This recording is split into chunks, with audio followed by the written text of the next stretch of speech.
All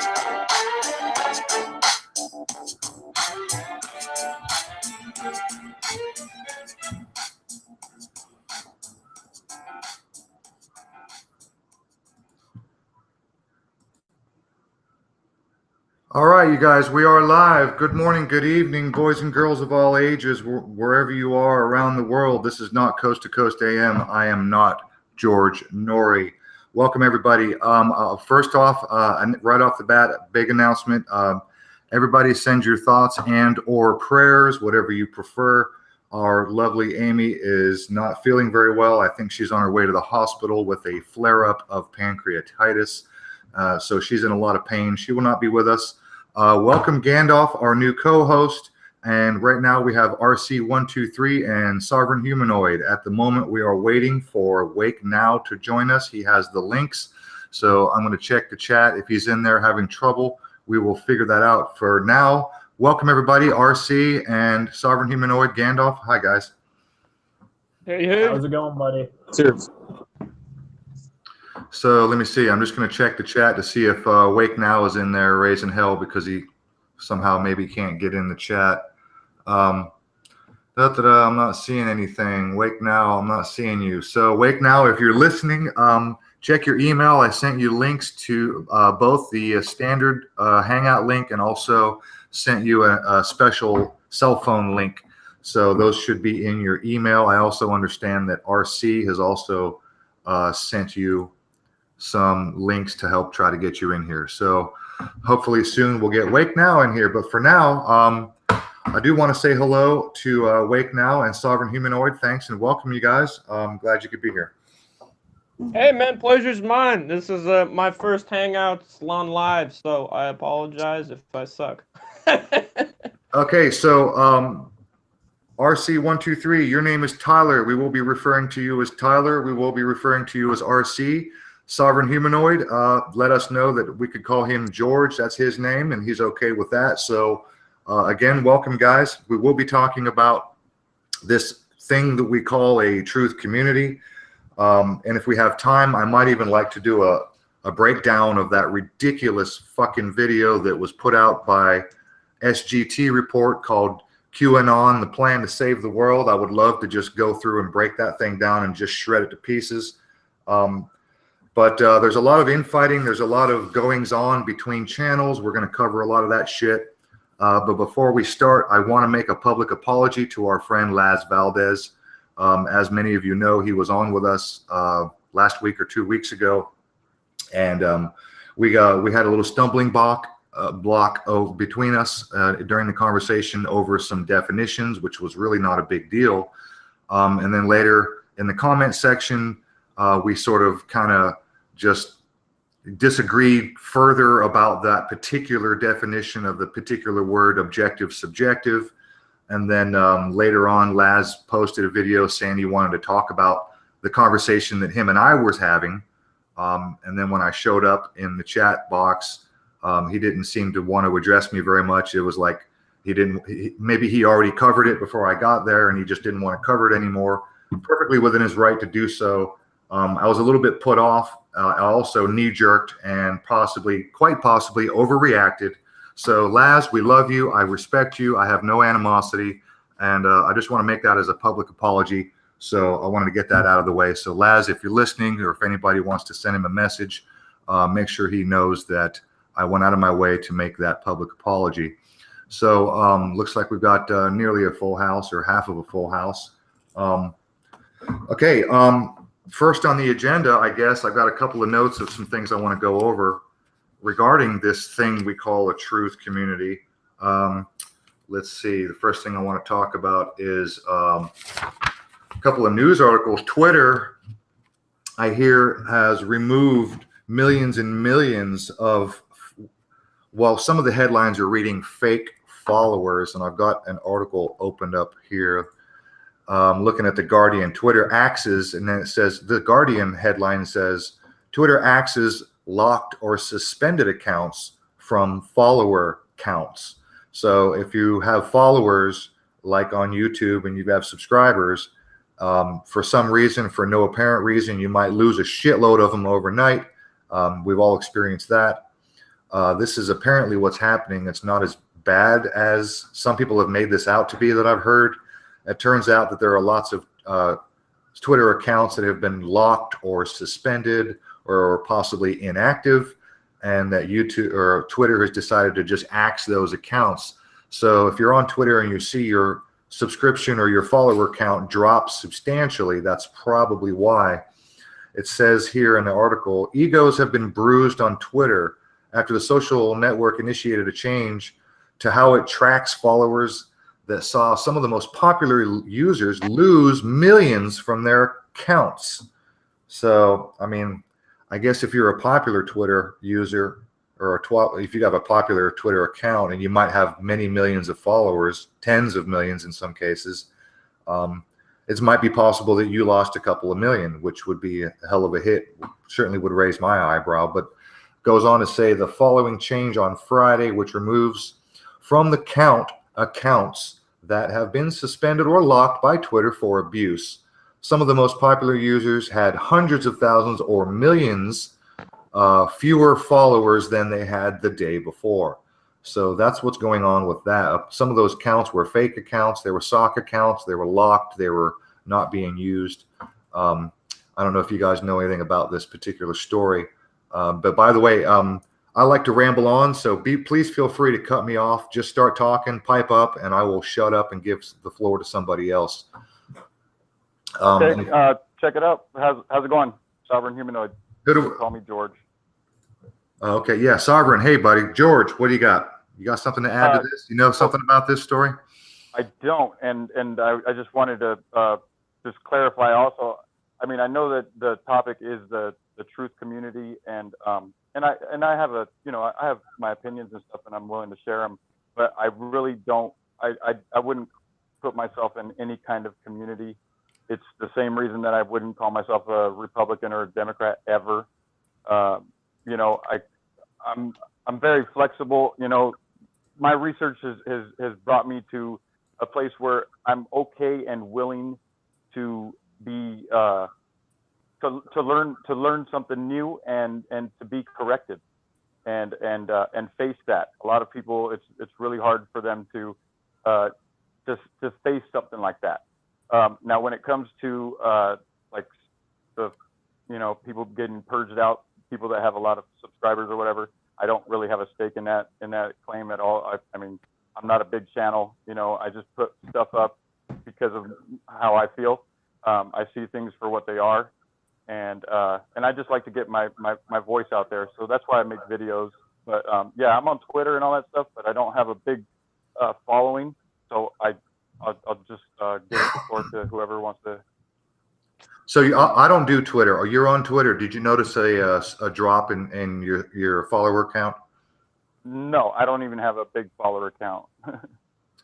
Going on with this article, it says the biggest drops were reserved for those with the biggest followings. In the UK, for example, where there are where all of the members of One Direction regularly rank in the top 10 most followed accounts, Harry Styles lost 877,000 followers, brought him down to only 32 million. And former bandmate Neil Horan lost 856,000, bringing him to 39 million. Adele, the most followed British woman on Twitter, lost 928,000 to bring her a shade under 28 million. So I guess that's really what's going on. I mean, when I initially heard this, it was reported as that Twitter had locked out or removed fake accounts. So I wanted to cover that, but after looking into it a little bit further, it doesn't appear that they were as fake as some people were. I mean, no doubt they might have been, but according to Twitter, according to all the articles I've seen, it's pretty much that they had pretty much removed accounts that had been locked, or some of them locked because of various abuse offenses, which could apply to fake sock accounts or whatever. But I don't really know what else is going on with this. Well, I don't got much to say on Twitter. I was on it briefly, but I got almost zero response. It seems that the algos do a good way of filtering you out of exposure there somehow. So I haven't done much. But I had a personal experience with fake accounts on my own channel here on YouTube. Oh yeah, yeah. Well, I was gonna talk about Twitter, but no. Tell everyone about what happened with your account, man. All right, so a brief summary was basically I was pretty heavy on the Sidethorn train, not buying the Sidethorn Arrest and 153 News, and I went in and made a video called Jason Boss is an Ass, I think it was either that one or the one right before it, and in a matter of 2 hours, my sub count went from 200 to 1,300, and it didn't pick up on analytics for a couple days, but I downloaded the app. I don't know if I could screen share it, but it said that previously my traffic was like 80% United States and then a fraction of Canada, UK, Germany, some others, but overall mostly United States. And then all of a sudden, the new traffic was predominantly coming from like 40% Ukraine and 15% Russia, and the search terms that were used to lead me to my page were Russian search words that I couldn't even read. My coworker could vaguely break it down, but it didn't make much sense to him either. And then it also said that it was searched through the suggestions box. So somehow my video got thrown into, oh, we got Wake Now in the house, into a bunch of Russian suggestion box. So that was my little experience. I'll continue if we want to introduce Wake Now right now. Yeah, let's say hello. Wake Now finally made his way in here, and we're going to come back to you, RC. I want to get you to pretty much start your story from the beginning. Yeah, so, no problem. Your mic's muted, Wake Now, by the way. Yeah, I got some background noise. I was just being respectful, guys. Hey, what's going on? Cool, man. Welcome. Glad you could make it. That was a bud. Awesome. It's awesome to be here, guys. It was a little bit unusual that we started the promo and the next with RC, and the next thing you know, we're getting you and Sovereign were jumping on saying you wanted to get in here. So we haven't, we've had before occasions where people wanted to join in, but pretty interesting that we had all three of you guys want to get in here. So welcome, Wake Now. Glad to see you. And by the way, you don't have to, but if you want to, I'd appreciate just knowing your first name, but you don't have to tell it if you don't want to.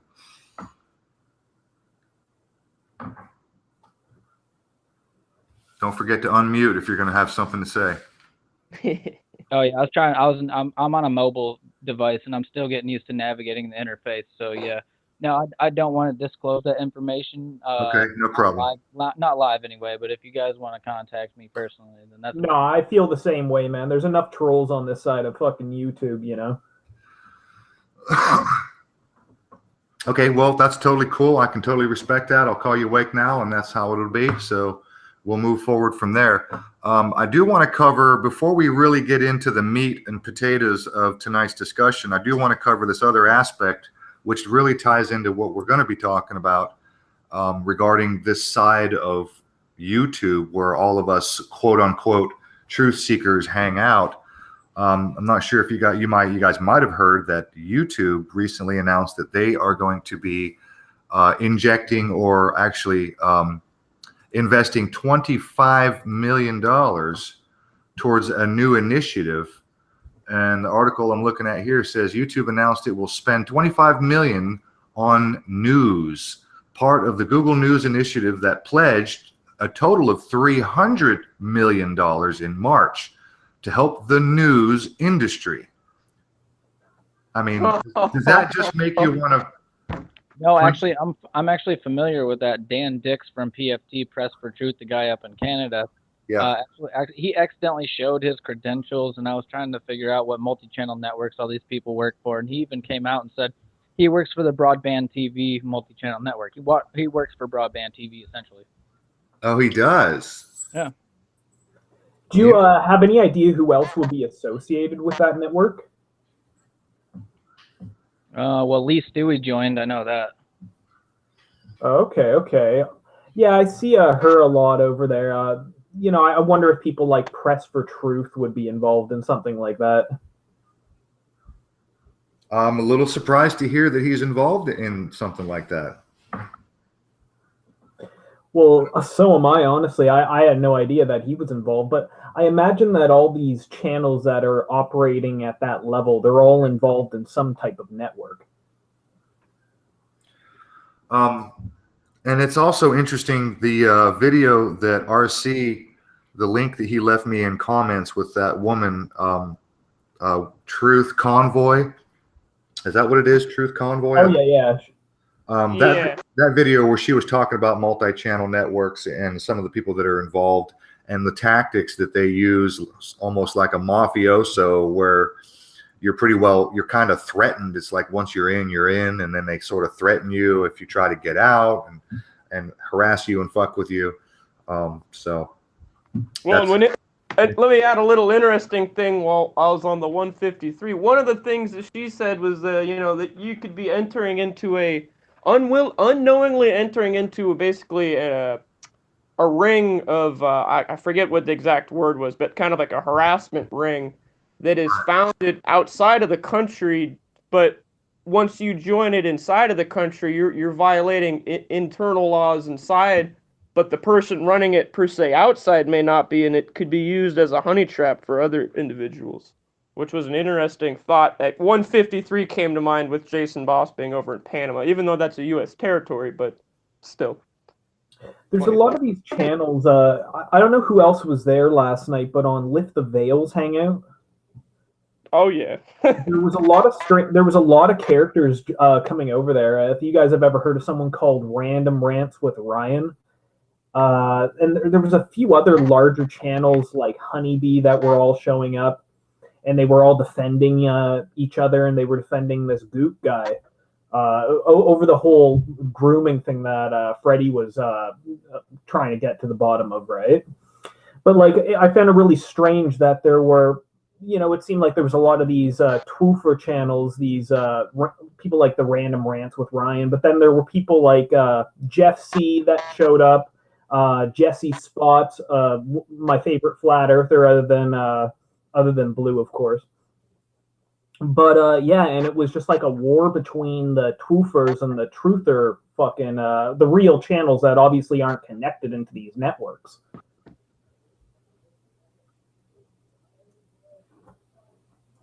Yeah, no, I think that China Does 3 troll call was absolutely hilarious. Oh yeah, that was fucking awesome. If anybody caught that, you gotta go to China Does channel, because they're trying to call Honeybee, and he snuck in there and got a China to 3 in, which is just I caught that. It was funny.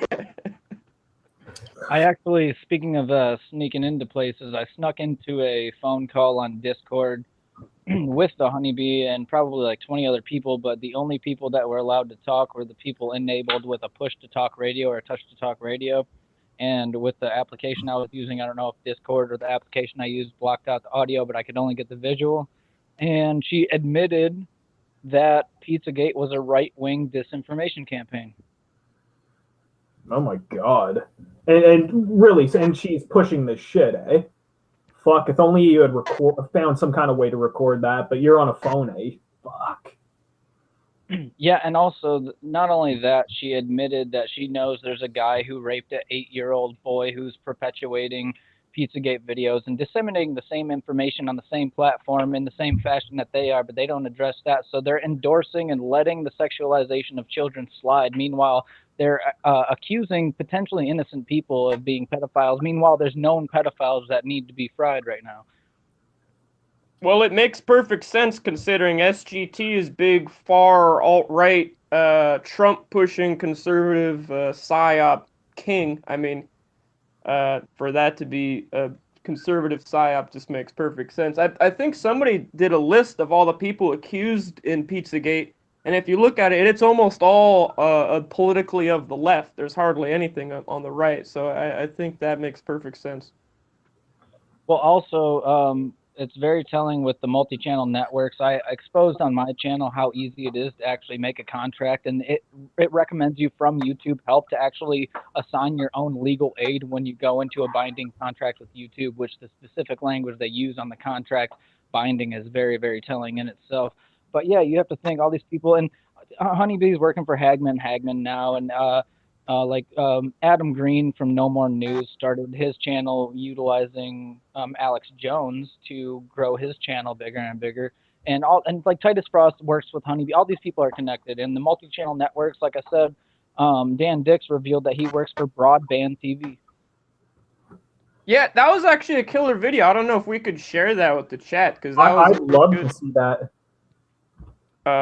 It was on Wake Now's channel. It was, I don't know what you called it there, but yeah, no, you dug through their own words, and that was new information to me.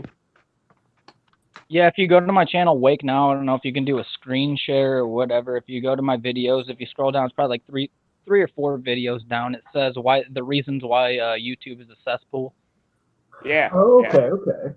Yeah, no, that would be great if we could share that one and discuss some of the legalese details of it all too, because they're funny when they make legal contracts.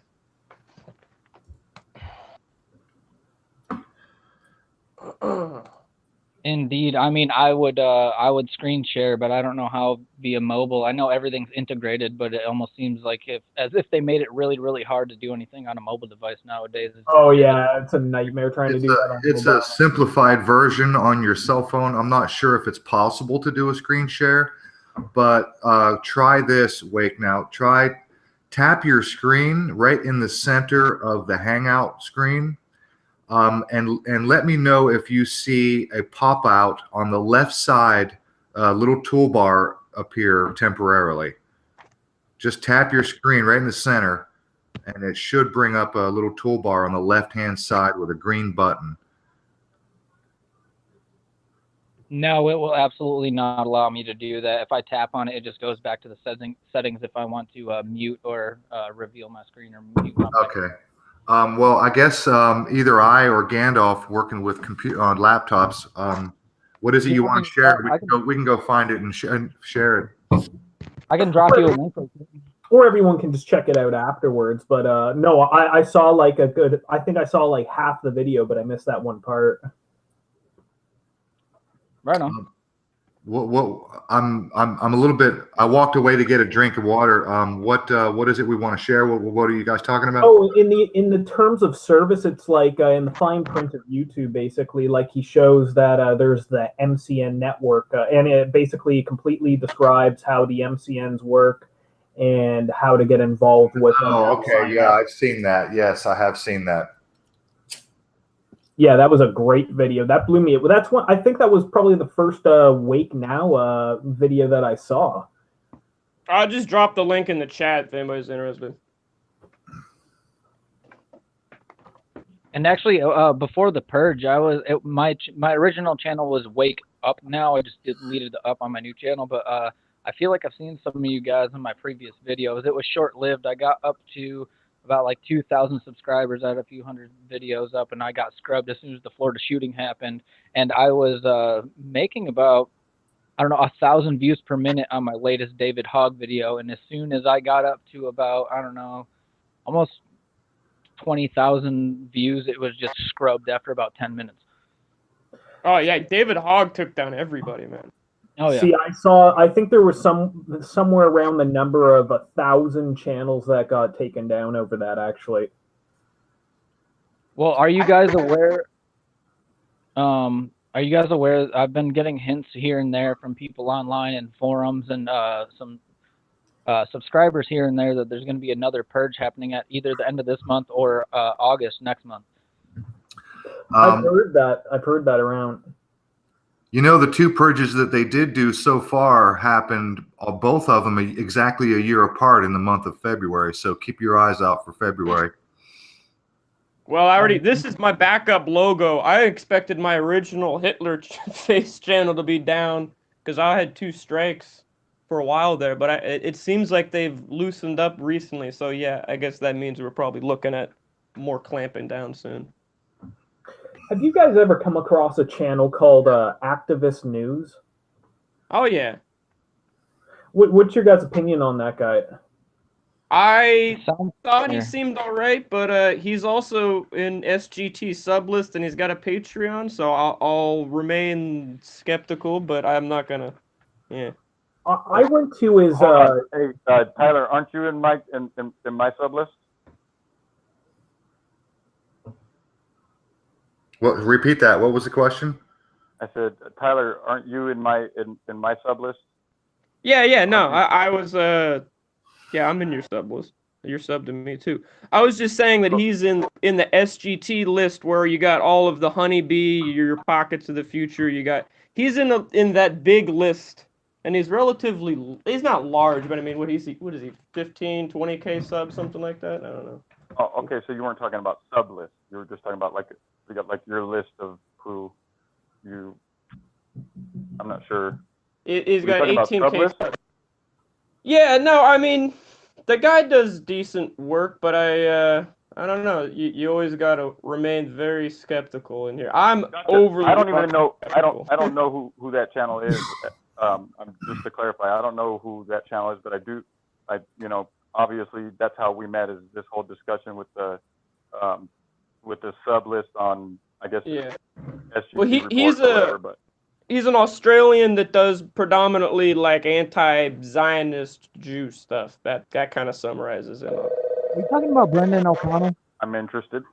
See, that's the whole key about the guy, though. Something I found really bizarre about this guy was I was checking out his Discord account and I found like something just, I don't know, it was just kind of off about the initiation to get into his Discord. It seemed almost like it was like a honey trap initiation that you need to go through to get involved with this guy's Discord. Basically, you need to answer like a bunch of different questions, and I was in the queue to start answering the questions, but basically, more or less, you have to agree to every single point that he puts out, and basically that's Jews are evil, they're the enemy of mankind, and you need to agree to every single one of these things unconditionally, or else you're not allowed onto the Discord. I found that really, really creepy. I'm not even joking. Hey, Gandalf, you're talking about Brendan O'Connell at this point, aren't you? If I'm not mistaken. I think so. Whoever Activist News is. Yeah. No, I actually went through that. I had a Hitler logo, so I think I was like a quick one in to the anti-Jew thing. But I think it is suspicious how far their interrogation went as well. It was quite a lengthy list. And then, what's funny is they actually booted me for not being on their server for more than like a couple months. Wow. Well, yeah. I just thought that was a little bizarre. Like, a lot of the information that he comes out with, it's people like Activist News, No More News, and Lift the Veil. They seem to be going heavy in on that, and they all seem to be, more or less like 100% of the time when they're not covering Alex Jones, it's all in on the Zionist thing, and like, I don't know, there's something weird about these channels, in my opinion. No, I get a weird feeling. It's a whole different story. If it's a whole different story, if you're going after Zionists, you don't have to be a Jew to be a Zionist. The concept of Zionism is that the Jews have to return to Israel so that Israel can then be destroyed by nuclear fire, and in order to bring about the return of the Messiah. The evangelicals are the biggest supporters of that. And I've never heard Brendan O'Connell go after or even mention Jews. He's always on about Zionists. The Israel government he talks about the Zionist agenda. I've never heard Brendan O'Connell mention or have a problem with Jews in particular. I just found Brendan O'Connell recently because I really don't follow this crap anymore because my mental health and my personal life and everything, because it's all a bunch of fucking crazy shit. But you know what I'm saying? Pardon my language, but you can swear all you need. We don't have sponsors. Say what you need to say. No, I'm not trying to follow. I don't follow Tyranny Unmasked. I have my questions of that guy as well, but I've done my research, and every Talpiot program article and archive and blog or anything goes back straight to Brendan O'Connell. Like, he made this shit up out of thin air. But I mean, I'm not trying to negate the fact that it might be, out there, and there might be something there, but everything that I've looked at is just it leads straight back to this one single person. It's kind of weird. It is kind of weird. Have you guys seen a channel called Alex Jones as a Zionist shill? Oh, I've seen that. Yeah. Yeah, he's done some work where he's kind of on a similar topic, and he had some good points about Brendan O'Connell, but it was a few months back, and I can't recall the details. But on this subject, he might be a good person for looking into that. I can see if I could find it. Well, I suppose to some extent, I'm just overly skeptical about so many of these different channels at this point. Well, after the purge of everybody, it seemed to me that anybody with a large sub count was suspicious automatically, because it's like, how are you being allowed to prosper on a large scale on a controlled platform? Is that Well, no, I think before the purge it wasn't as controlled because I was starting to go viral as a very small channel with just a few thousand subs, you know what I'm saying? And all of a sudden I was getting like off the charts ratings, and all of a sudden I got shut down with it. I mean, it is controlled obviously because I got shut down, but they would never like if it was they really tightened down the hatches and really fucking they really tightened down, and they used the Jake Paul conspiracy, showing a dead body online to right after that they changed the YouTube guidelines, and that's a fact. You can go look at Jake Paul when the Jake Paul dead man whatever Japanese forest thing. Oh yeah, yeah. Well, the reason that I come at it from this angle is because about 2 years ago, I started seeing a lot of channels get deleted. Then they would come back, then they'd get deleted again, then they'd come back, they get deleted again. And we're talking about channels that were under 1,000 subscribers. So they would get up to 2,000 or 3,000 subscribers, they'd be taken down again. And I just find it bizarre. And a lot of these channels weren't talking about stuff that was much different than what these larger 20, 30, 40, 100,000 subscribers were talking about. But why would they narrow in on these smaller channels is what I've always thought was bizarre about the whole YouTube purge.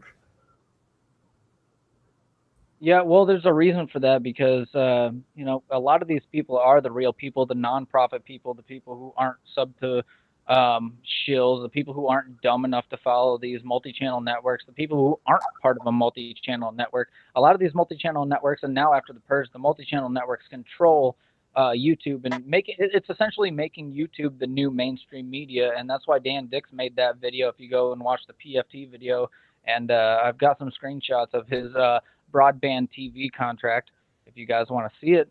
But yeah, it's just crazy how they're suppressing people who have a real voice and want to do the right thing and promoting all the bullshit because Google, it's been a cesspool since Google bought out YouTube anyway. They've been suppressing the truth because YouTube was manufactured and made for the people's platform. It's called YouTube because you promote yourself. That was their slogan.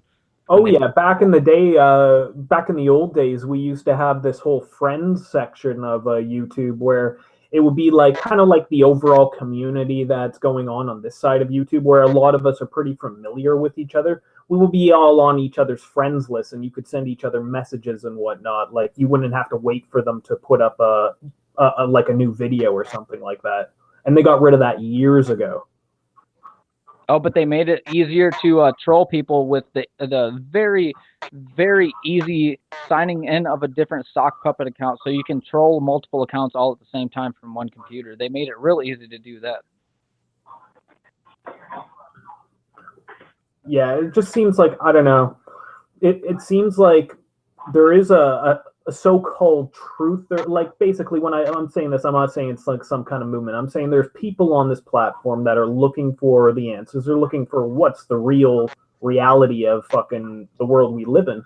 But then there's this large sector of this website that's basically just overwhelmed by these people that are obviously just in this to make some money. Like that much is clear at this point. Well, that's the bottom line. These people aren't here anymore for the truth. They're here to line their pockets, they're here to build up their pockets, build their wallets, build their bank accounts. Meanwhile, build their fake credibility because a lot of these people are egomaniacal, psychopathic, narcissistic, well, sociopathic at best, but mostly psychopathic assholes because what happens online is that the fact is you can be whoever you want online, and that perfectly fuels the narcissistic supply of the average fucking psychopathic narcissist. So yeah, people get online and fucking they'll make up stories like Hannah Montoya's being stalked and she's about to be killed and stuff like that. And people buy into that stuff. It's fucking ridiculous. Hey, you know what? I'm just going through the chat here, and I found Dick, but we're kind of focusing, I guess, on the shills end of things. He was mentioned maybe we should start sharing, I don't know, some people that we find uh we should be supporting here. So I don't know, maybe do we want to start rambling off some of our more Oh, underground people we like? you know, I'm gonna make some videos of smaller channels to support. Yeah. Like the thing is, I'm pretty sure that all of us in the old, what's left of the old truth bombers, basically from back in 2015, I'm pretty sure more or less we're all aware of each other to some Yeah. extent. But I mean, we also lose each other too. I know that I've found people in the past couple months that it's like they got lost in YouTube landia. You know, it's like somebody gets censored, they change their name, and they're gone for 6 months until you find them again, kind of thing. Oh yeah, but one person I'm gonna name off right now that's not part of any network whatsoever. The guy's under 1,000. I think he's got like 700 subscribers. Would be Church Dog 42, which is probably the best channel I've found in years on here. Church Dog 42. Yeah. Oh, amazing guy. He's a hardcore like liberal, but he calls out people like Jimmy Dore, like all the fake fucking liberals, the progressives, and he just calls them the bullshit artists that they are, the fake tears. Like he goes in on Alex Jones and all the fucking scam artist alt-right fucking controlled opposition jackasses. Well, hey, I'm not sub to him, so I'll follow and see if he comes up with anything good.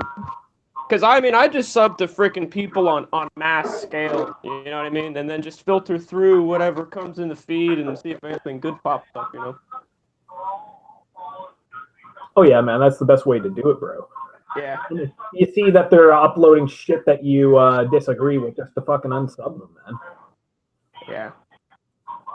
Yeah, it's easier to unsub somebody than go find them again somewhere in the depths of YouTube.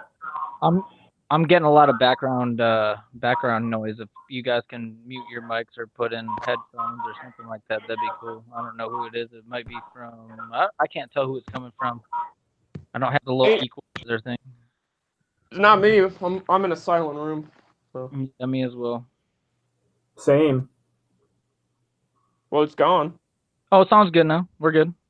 It's the deep state, man, as Nathan would say. It's the deep state. They're coming after us. Yeah, the deep state turned fucking Freddy into a robot. Turned Freddy into a robot. What a load of shit. Honestly, when it comes to people calling all these different channels shills, I don't even know if I agree with like that. I don't even think that a lot of these bigger channels are shills in the way that they're like working for like some fucking deep state government fucking operation. I think people like I made like a video about this, like how a call for an uprising, Richie from Boston, they just see that there's fucking money on milking dumbasses on this fucking site, so they're gonna come up with a video a day about bullshit for the ad revenue, whatnot, right? I don't know, man. Richie from Boston is fucking huge. Like, no, dude, go to any one single call for an uprising video and tell me you don't have to sit through at least 15 fucking advertisements for a 10-minute video. Man, I can't even sit through like 2 minutes of one of his videos. Guys, can I ask a question really quick? Go for it.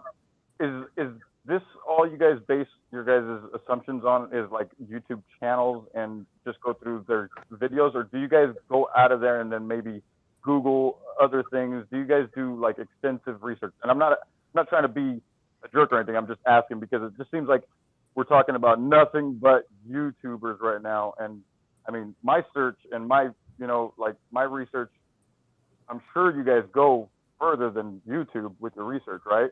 Well, here, let me inform you just on one single person. This is a lot of the YouTube platform, which is, we have to expose this shit because it's out of control. Odd TV, Odd Reality, he has like hundreds of thousands and thousands of subscribers. Meanwhile, he has been convicted rapist in Arapahoe County in Colorado, and he can't get a real job, and he does flat earth and disinformation campaign videos like that. And I've done, yes, I do extensive research on these individual people. You can go to my channel for references, but right now I'm on a mobile device, so I can't share my screen, but I will show you anything you need to know, brother. For sure, I appreciate that. I don't think I'm subbed to your channel, so I'll check you out. But yeah, I'm not trying to say that you guys don't do any kind of research or whatever. It just seems like we're just talking about like the YouTube realm of who has a bunch of subscribers. I mean, I haven't even cracked 200 yet, so I appreciate being in this hangout. But you know, I mean, I'm not concerned about these people with bigger channels. To be honest, I used to be subbed to Richie from Boston, but I just, in my opinion, my humble opinion, it's just too much bullshit for me. I can't stand it. Now, Call for Uprising, he at least has, well, he used to focus a lot more on you know, pointing out symbolism and all that stuff that's in everyday lifestyle and stuff like that. And I mean, that's really good content for people that are just barely getting into you know, into seeing truth. You understand what I'm saying? So now the fact that, I'm sorry, Tyler, I'll give it. No, it's all right. Go ahead, man. I'm looking up something.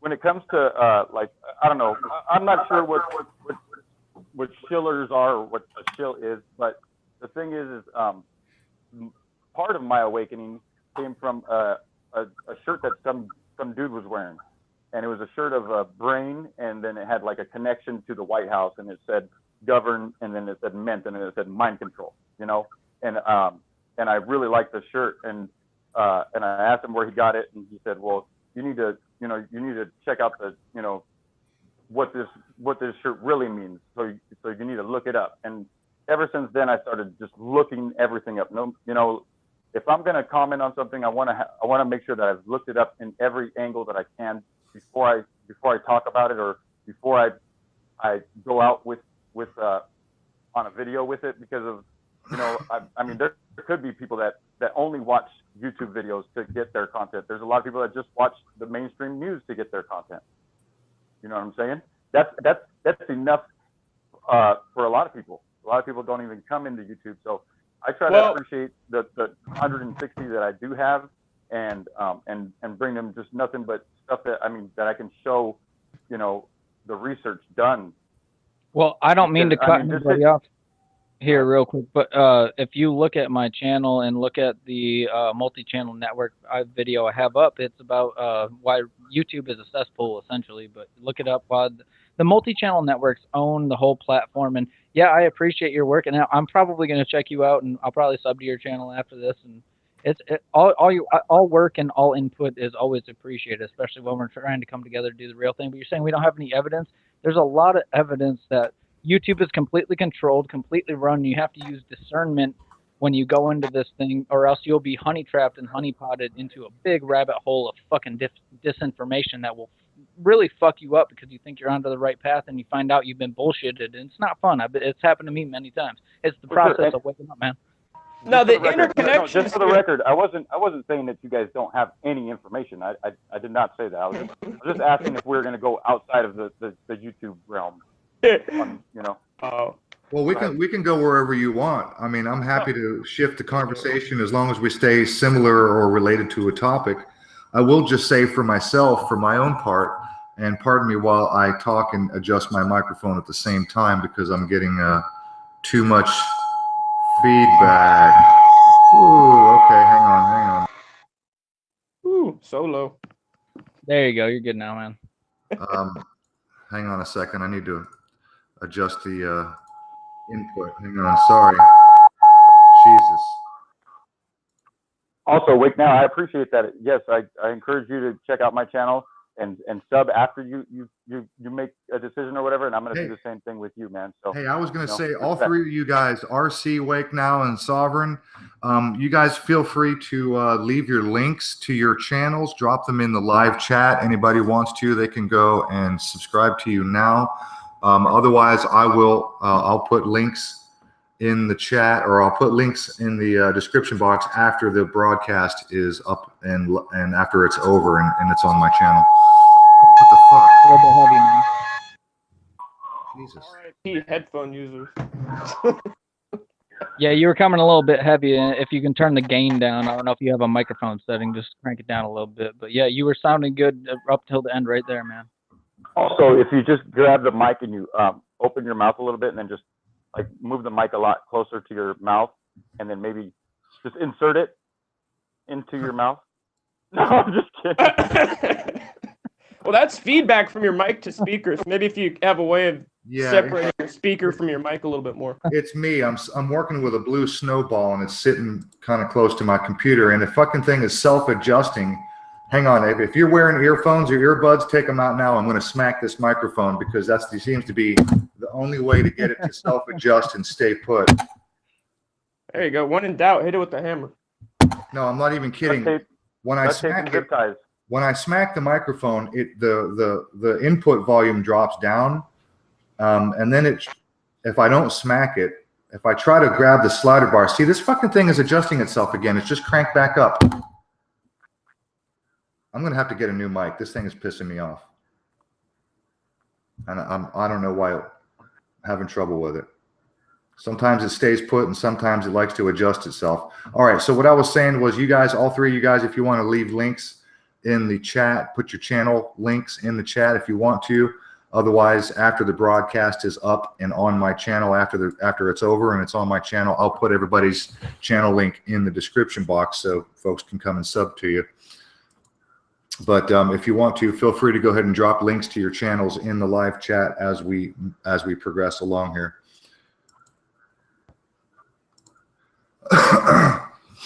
Okay, so RC, I wanted to get you to start off, and you know, Sovereign looks like we lost Wake now. Maybe he was the one with the, I don't know. I was having mic problems anyway. I don't know what happened to Wake now. Maybe he dropped out. He's on a cell phone. He'll be back. Sovereign, I mean, if you had another topic, as long as it's, you know, related and don't take us too far off the rails, you're happy to bring up anything you like. No, that's cool. I'm just listening. I'm trying to keep up with the chat here. Okay. Well, I was curious. I wanted to get RC on here. RC, do us a favor. Do me a favor.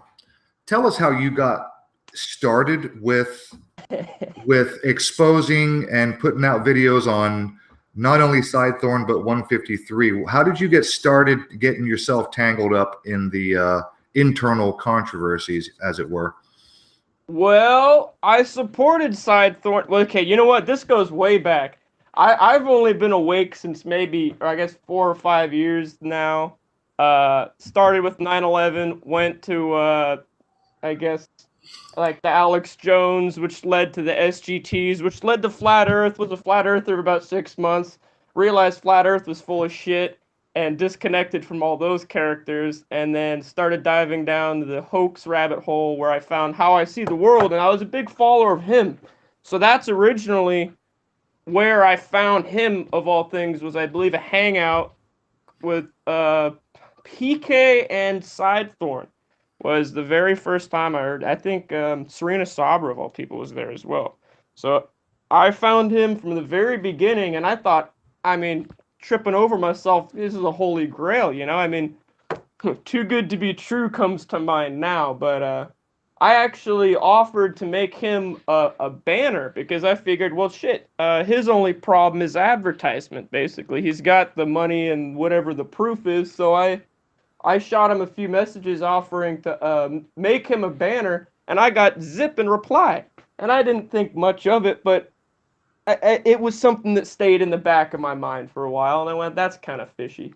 And then eventually he goes, oh, we got something happening. And he goes and does his Google thing where he goes and calls out Google, and that was fine and all. But it was funny that he went in saying, give back Trust One News' channel. And I think the other one was PK's.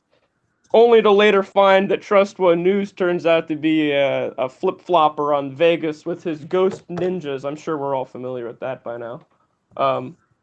And that was another red flag, but I let it slide still because he said, okay, you know, he called out Trust One saying, I trust you, whatever. And So- it was basically the first arrest on Vice. As soon as I saw that Vice arrest, it was obvious that was staged.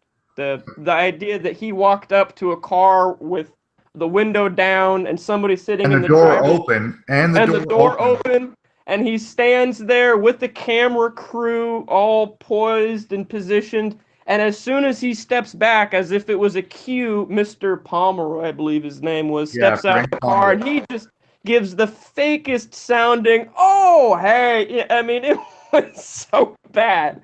I mean, and then they cut it, they edit it, so you go, okay, so why they go from him being at the banner, and then they edit it to him getting arrested. So it's like, well, that was fishy. I mean, you could blame that on Vice, but it was weird. And okay, and then so that's basically when I went, nah, this is bullshit. And then I also made the 153 news connection because I, at the moment, thought 153 may have been a good option since YouTube, I mean, it's obviously shit. And so I made a little account over there. I didn't post any videos. I was just purely to subscribe and follow to the, people that fell off YouTube and went over there. And I noticed one day that I logged in and my account was deleted. And I messaged Jason Boss going, hey, my account's gone. He goes, well, we don't, we can't have any you demons here. I'm a demon, according to him. It's very obsessively religious on that. And I confronted him saying, so how are you going to advertise censorship free but censor me because you claim I'm a demon? Now he says all censorship doesn't apply to demons, etc. And it's kind of just gone downhill with them from there. And that's when he got me my subs, which he also got like 3,000 views. There's a video on this about the disappearing views. He put 3,000 views and like 100 thumbs down. And I said, hey, jackass, I know this is you because I made a video called Jason Boss is an ass. And the next day, all of the thumbs down disappeared. And then later that week, the views disappeared. And I'm down now to like 200 views, which is about what I would expect from my actual sub list. You gained, for some reason, you gained like 1,000 subs overnight. And did you finally figure out, did you look at your analytics? Did you discover most of them were like Russian and Ukrainian? Yeah, so that's what I did. It didn't show up for the first couple days, and the analytics shows that, yeah, it was in a matter of the smallest time frame it breaks it down into is 1 day. But I remember checking it earlier that night at like 8 o'clock, and it was 200, and later that night around 10, 11, it was over 1,000. So it was 1,000 subs in 2 hours, and they were automatically thumbing down. And it's funny because I was actually, before Sidethorn got arrested, like the second time, and he was still out on bail doing interviews and stuff, he was relentlessly trolling me and, doing all the thumbs down and all that stuff. But as soon as he got arrested again, they all stopped until I started calling out Jason again, and then it all started again. Really quick, I just want to, it's this whole subject. It seems like a lot of people took it very personal, and that's why I'm weary to comment on something like this, especially because I'm kind of new to this community and your chat, Rufus. And I don't want them, I know a lot of people like to judge off of just little hot points or whatever, but I think this is something that maybe all of us can agree on because we're all here on the side of truth. And that's the fact that PK was one of the first. First of all, my opinion of PK, I think he is hilarious, and I think he would have probably been a great stand-up comedian had he given it a better shot or something. I don't know. I'm not sure, but he's funny. He's very entertaining to watch if you don't have a personal issue with him or whatever. But he has exposed.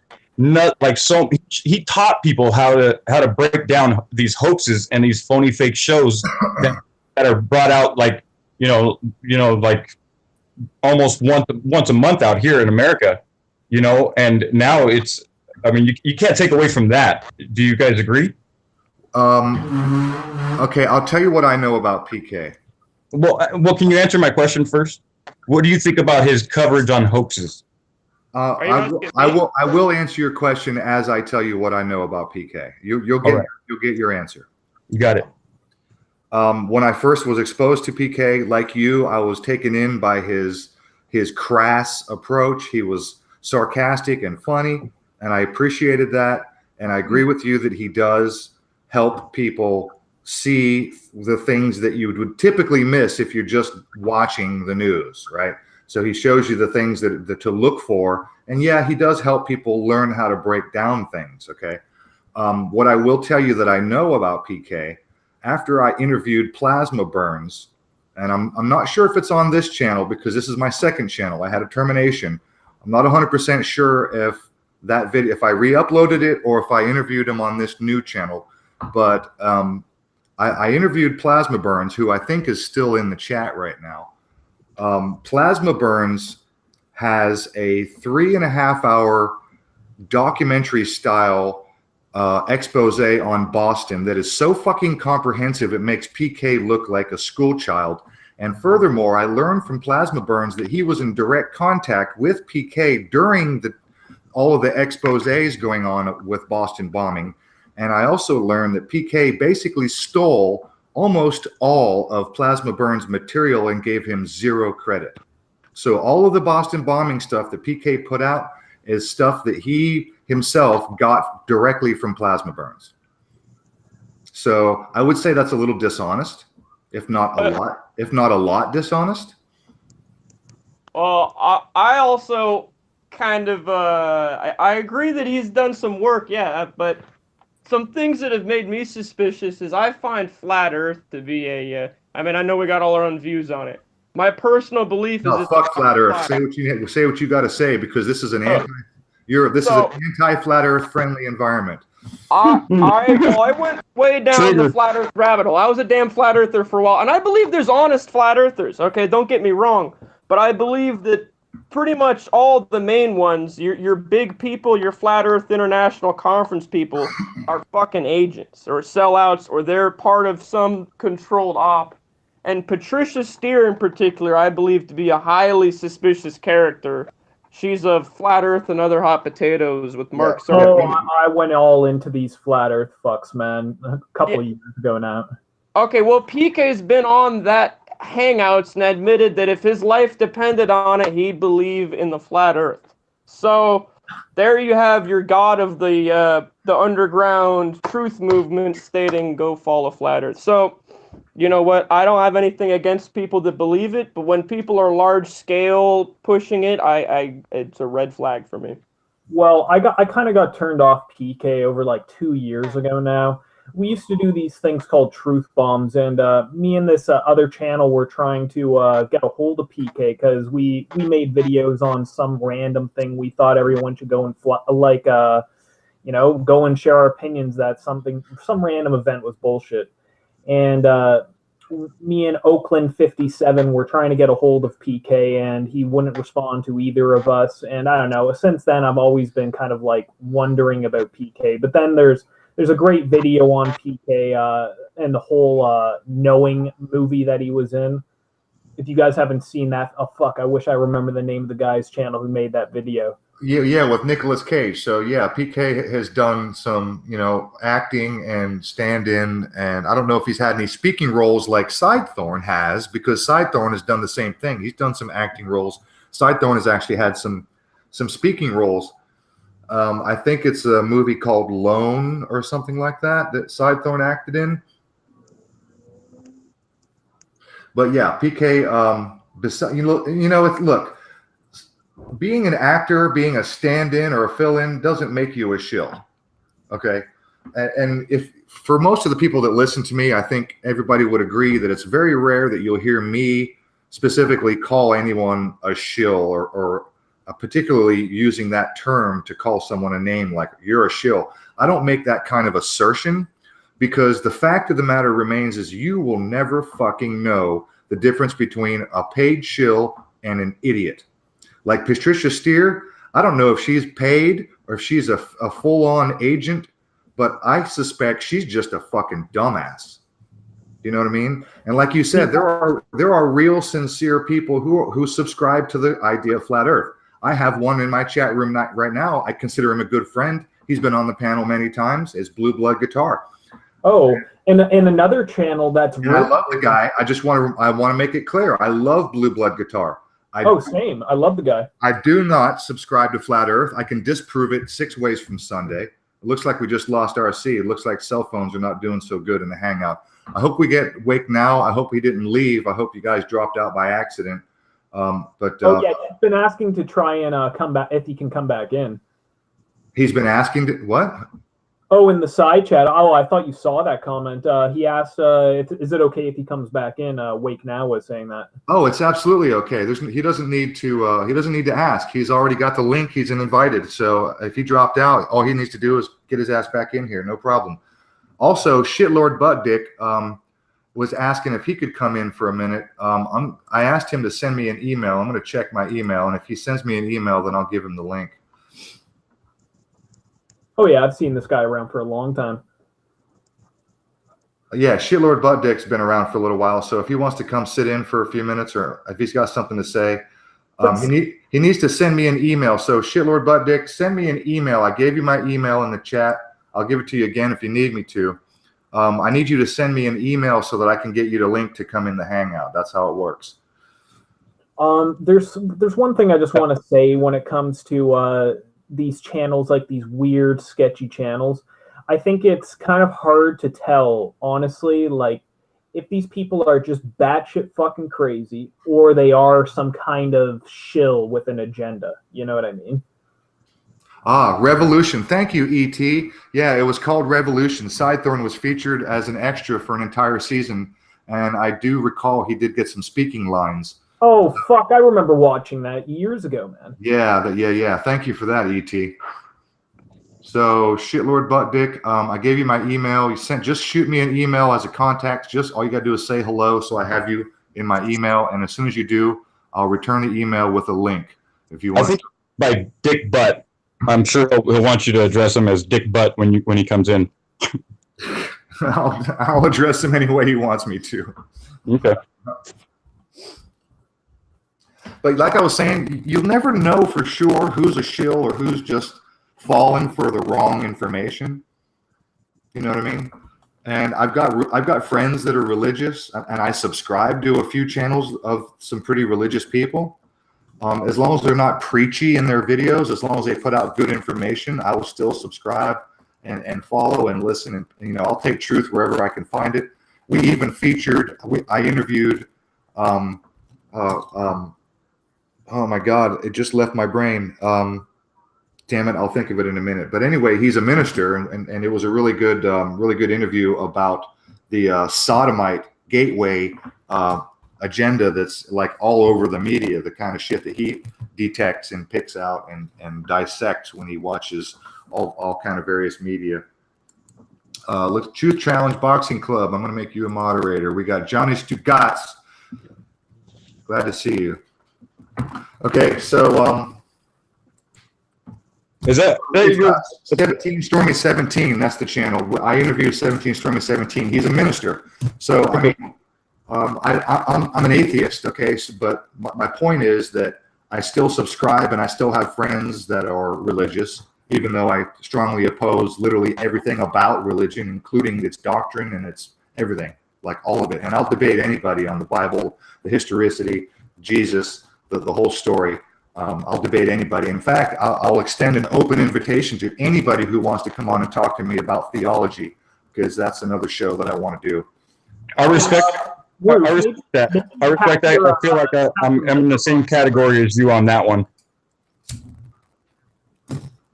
I respect people, but I don't respect dumb ideas. Hey, Roof, maybe tap your mic again or something, bro. It's yeah, am I too hot? You're popping big time.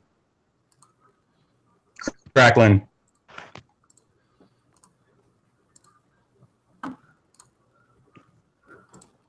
Who's this guy? It's me. me. You got a new picture now, man.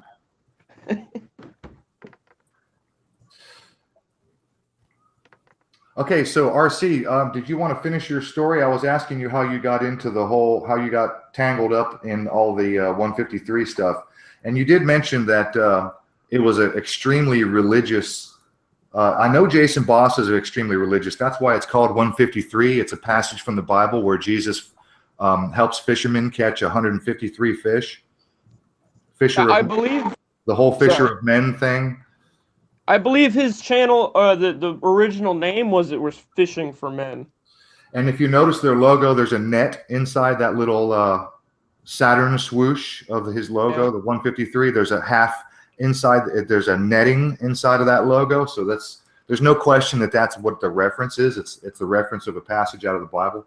Well, and I also noticed there's generally a strong correlation between, the Christianity truther channels and Flat Earth, and that for the most part, everybody on there seems like they're either Christian or Flat Earth. I mean, you got From Death to Life, and even AML has mirrored the No Photos of Earth video, which is kind of a Flat Earth video. Something that was shared by. Oh, sorry. No, go ahead. Speaking of Death to Life, regarding the 153 connection, yeah, you got a history with them, don't you? I do have a history with Henry. We've had Henry on the show 2 or 3 times. Yeah, I remember. He did a terrible job convincing me of Flat Earth. No, that's right. We did. We debated Henry on Flat Earth. I remember my first interview with Henry. He kind of let it slip, and I think he really did let it slip, because later on, he said, "Oh yeah, you called me out on that," because He let what slip? he's ex-military intelligence. Okay. He told me that he was working for military intelligence. I think somewhere in Asia, maybe China, maybe, if I remember correctly. I'm gonna have to do research on that. But he did let that out of the bag, and I called him on it. And so you didn't? Okay, go ahead. No, go ahead. You got a question? Oh no, I was just gonna ask if you had done any kind of follow up or anything like that to verify or whatever, because that's what I'm gonna do. Well, I asked him directly, and he said, yeah. I mean, he was surprised that I picked up on it, because he brushed over it real quick in the middle of a description of something else.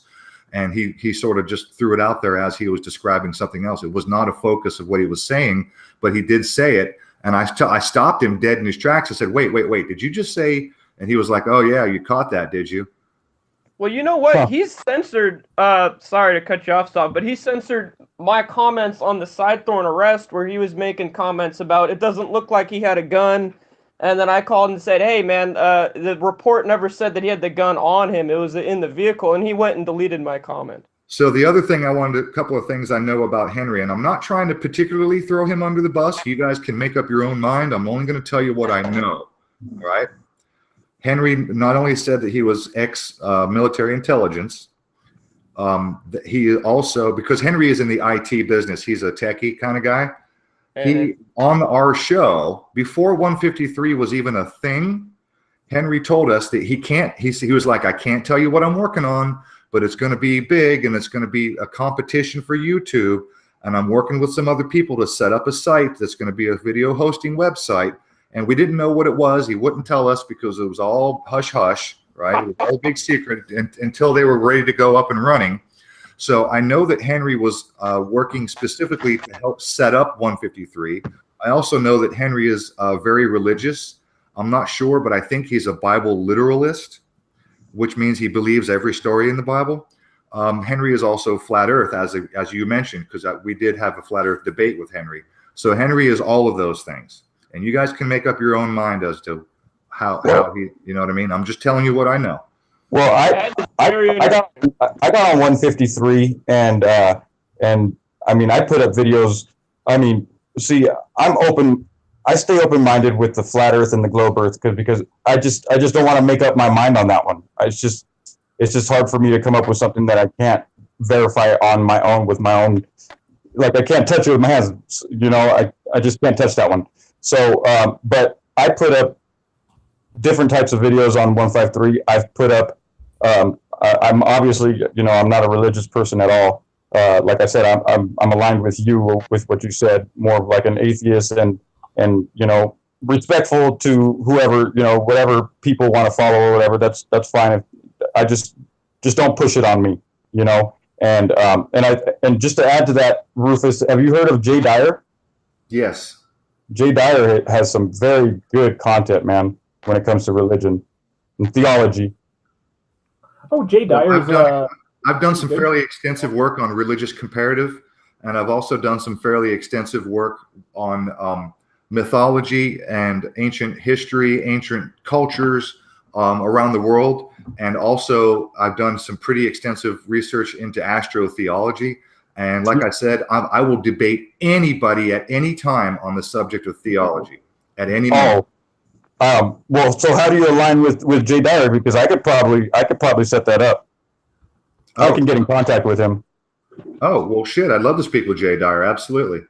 Definitely. So, what's your opinion of him and his work?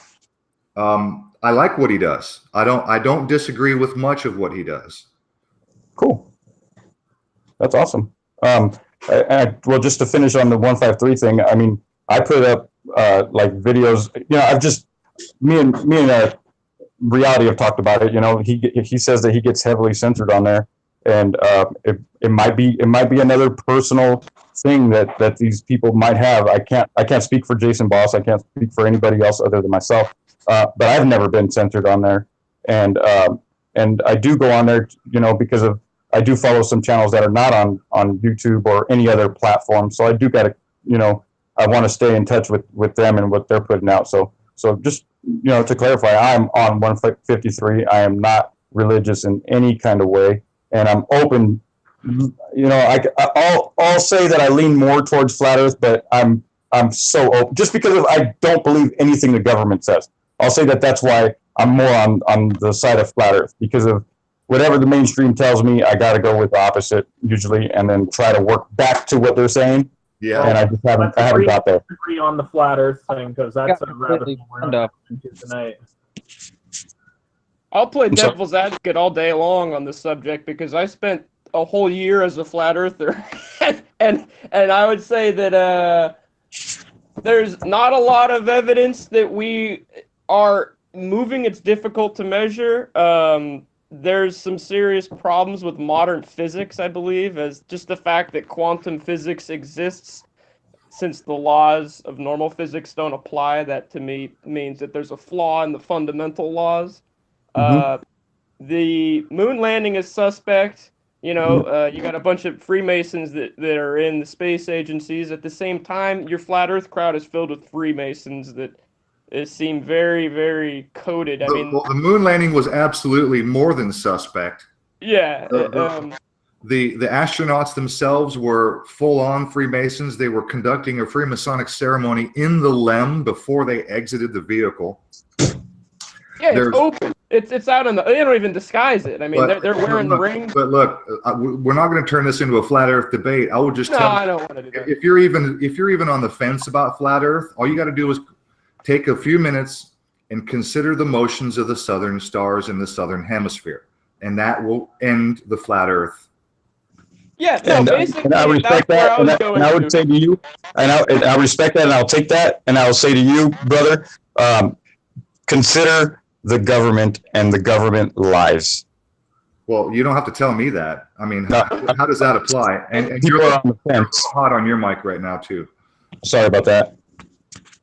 But of course, I'm aware that the government lies out their ass. Of course, I'm aware that NASA was started and funded and originally created by a bunch of fucking Nazis, and they still are Nazis. So how does that relate? How does that relate to the flat Earth? Well, you just said if anybody's on the fence for flat Earth, and then you gave your opinion. So I could kind of say the same thing about the globe Earth and use the government as my opinion. Okay, well, your suggestion that using the government because they lie, that's a subjective and it's not objective. And when I'm talking about the southern stars, the rotation and movement of the southern stars, that's objective. Anybody can observe it. It's a fundamental fact of it's a falsifiable fact that the southern stars circle around a central location, just like the northern stars they circle around Polaris. Okay, so on a flat Earth, on any flat Earth model, you will not get southern star rotation the way we see it and observe it in real life, and that's objective. It's an objective fact. It's not subjective. And I'll take your word. I'll take your word on that. But the thing is from what I see with my eyes, every single night, like I live up a little bit higher in altitude, so I usually have nicer, clear nights. You And have to be in the southern hemisphere to see with your own eyes what I'm talking no, about. no. What I'm saying is, what I see with my own eyes is every night I go outside and I can see the Little Dipper and the Big Dipper in the same exact spot that they were the night before, and the same exact spot that they were the night before that. We'll talk about the flat Earth another time. All right. Well, okay. I dare you to document that over the course of a year. Okay, well, I don't really, like I said, I don't have a stake in that claim that much. It's not as important as phony fake shows, meaning the government agendas that they have going to school, the school systems and soft mind control on the children and, all that bullshit. So I probably wouldn't take you up on that one, but yeah, we can move on. Okay. Yeah. Let's move on. So where were we? Let me see. I'm going to check my email to make sure that, Shitlord Butt Dick didn't make sure that he has not sent me an email, and if he does, then I'll send him a link. These damn phones, man, we lost reality again. Maybe that's him right there. Okay. All right, that's him. So I'm going to send him the link. That fucking shit keeps dropping up. And just to address the chat really quick, because I join live streams once in a while and stuff, and I love to involve myself in the chat. This chat is going bazooka on me right now, and I'm on only my phone, so I apologize to the chat if I'm not as involved as I usually am. No, that's no problem. No problem. Well, there's enough people in here right now, so I mean, just no problem. All right, Shitlord Butt Dick, I'm sending you the link, the main link to the main hangout, and give me a moment and I will send you the other link just in case you're on your cell phone. I'll send you this special cell phone link. It's going to take me a second. So, reality check, you took a little Post-it note because we were chatting before we went live. What was it I asked you to bring up again? Oh, the YouTube wonderful search engine. How you could type in the exact title of a video and YouTube will somehow manage to put 10 videos that do not match the description in front of it before the video that you're searching. Among others. And broken thumbs down and thumbs up. I don't know if you saw a video. I had a really bad, I had my screen on night screen because it was nighttime. But I was trying to thumb down a Jason Boss video and it wouldn't let me. And then I tried to thumb up a China to 3 video and it wouldn't let me. And I did it 5 or 6 times and then I went and switched it up. I tried to thumb down China to and thumb up Jason. And it let me thumb up Jason twice and China to thumb down. But then it wouldn't let me remove the thumb down. So basically they could manipulate the thumbs up, thumbs down, specifically targeting people, what I believe. I mean, what are the odds of that? That's just insane. Well, it all comes down to once your channel's red flag, they will start messing around with your channel. They'll start messing around with you either being ghost banned or not. You know what I mean? It's just a little fuckable thing they do. I only get like 50% of my notifications on my main channel now. It's ridiculous. I have to just go through videos that I just posted to respond to people's comments because the same thing happens to me, man. It's worthless, yeah. Yeah, and then you got to filter through newest first too, because half the time you get hidden in like the top comments thing. You know that one. See, like this could be some kind of thing that they do to target certain sectors of YouTube, but then it could just be some kind of fucked up glitch. You know what I mean? Yeah. I also know that if you like comment too frequently, eventually there's something to do with it's like frequency. So if you jump like to 10 videos in like 5 minutes, thumb down and comment, that'll automatically trigger like a ghost ban from what I've found. So like when these hoaxes would come out and you try to go troll all the mainstream articles dropping facts, if you do more than like 5 or 6 in a matter of a couple minutes, you're automatically banned, I found. So yeah, the thing I was going to say to you, which I already did, I wanted to say it live, is regarding the YouTube search. When you search a specific, you were talking about searching typing in a specific title to a video, and you get a bunch of shit that has either nothing to do with it or quite the opposite of what you're looking at. That's the new algorithms that are set in place to counter the fake news, as it were. And what happens is the new algorithms will basically give you, like I was saying earlier, if you were to search like 9/11 truth, for instance, what you'll get is search results will come back with things like debunking videos. It'll be the exact opposite of what you're looking for. Actually, if you know how to like manage the whole system, so when you first go to a video, or you go to the main video page, once you search up something you're looking into, the best way if you want to find information that's real is simply filter it to what's been posted in the past week or month. That's the smartest way to bypass any mainstream shit blanketing the front page of YouTube. What's been posted in the past week or month. That's the smartest way to bypass. Oh, shit, Lord, just mute the YouTube video. Yeah, I got it. That was my bad. How's it going, man? Not bad. Yeah, I just joined in. I finally got the link, so what's up? Shitlord Butt Dick is with us. What's up, bro? Hey, that's Friday night, Friday the 13th. How y'all doing? Yeah, that's right. I forgot to mention this Friday the 13th. It's a special day. Right. Yeah. Now, cool. Thanks for letting me join in. I don't know. I was trying to join in. Maybe, stir the pot, rustle feathers, whatever. Right?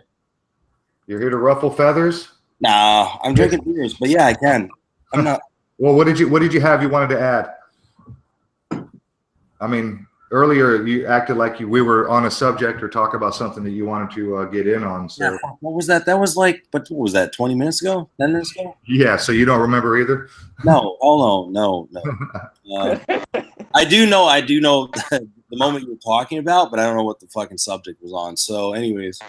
Well, let's see. We've been talking about 153. We're talking about shills, multi-channel networks, side thorn, acting. Well, here's the thing about the shills.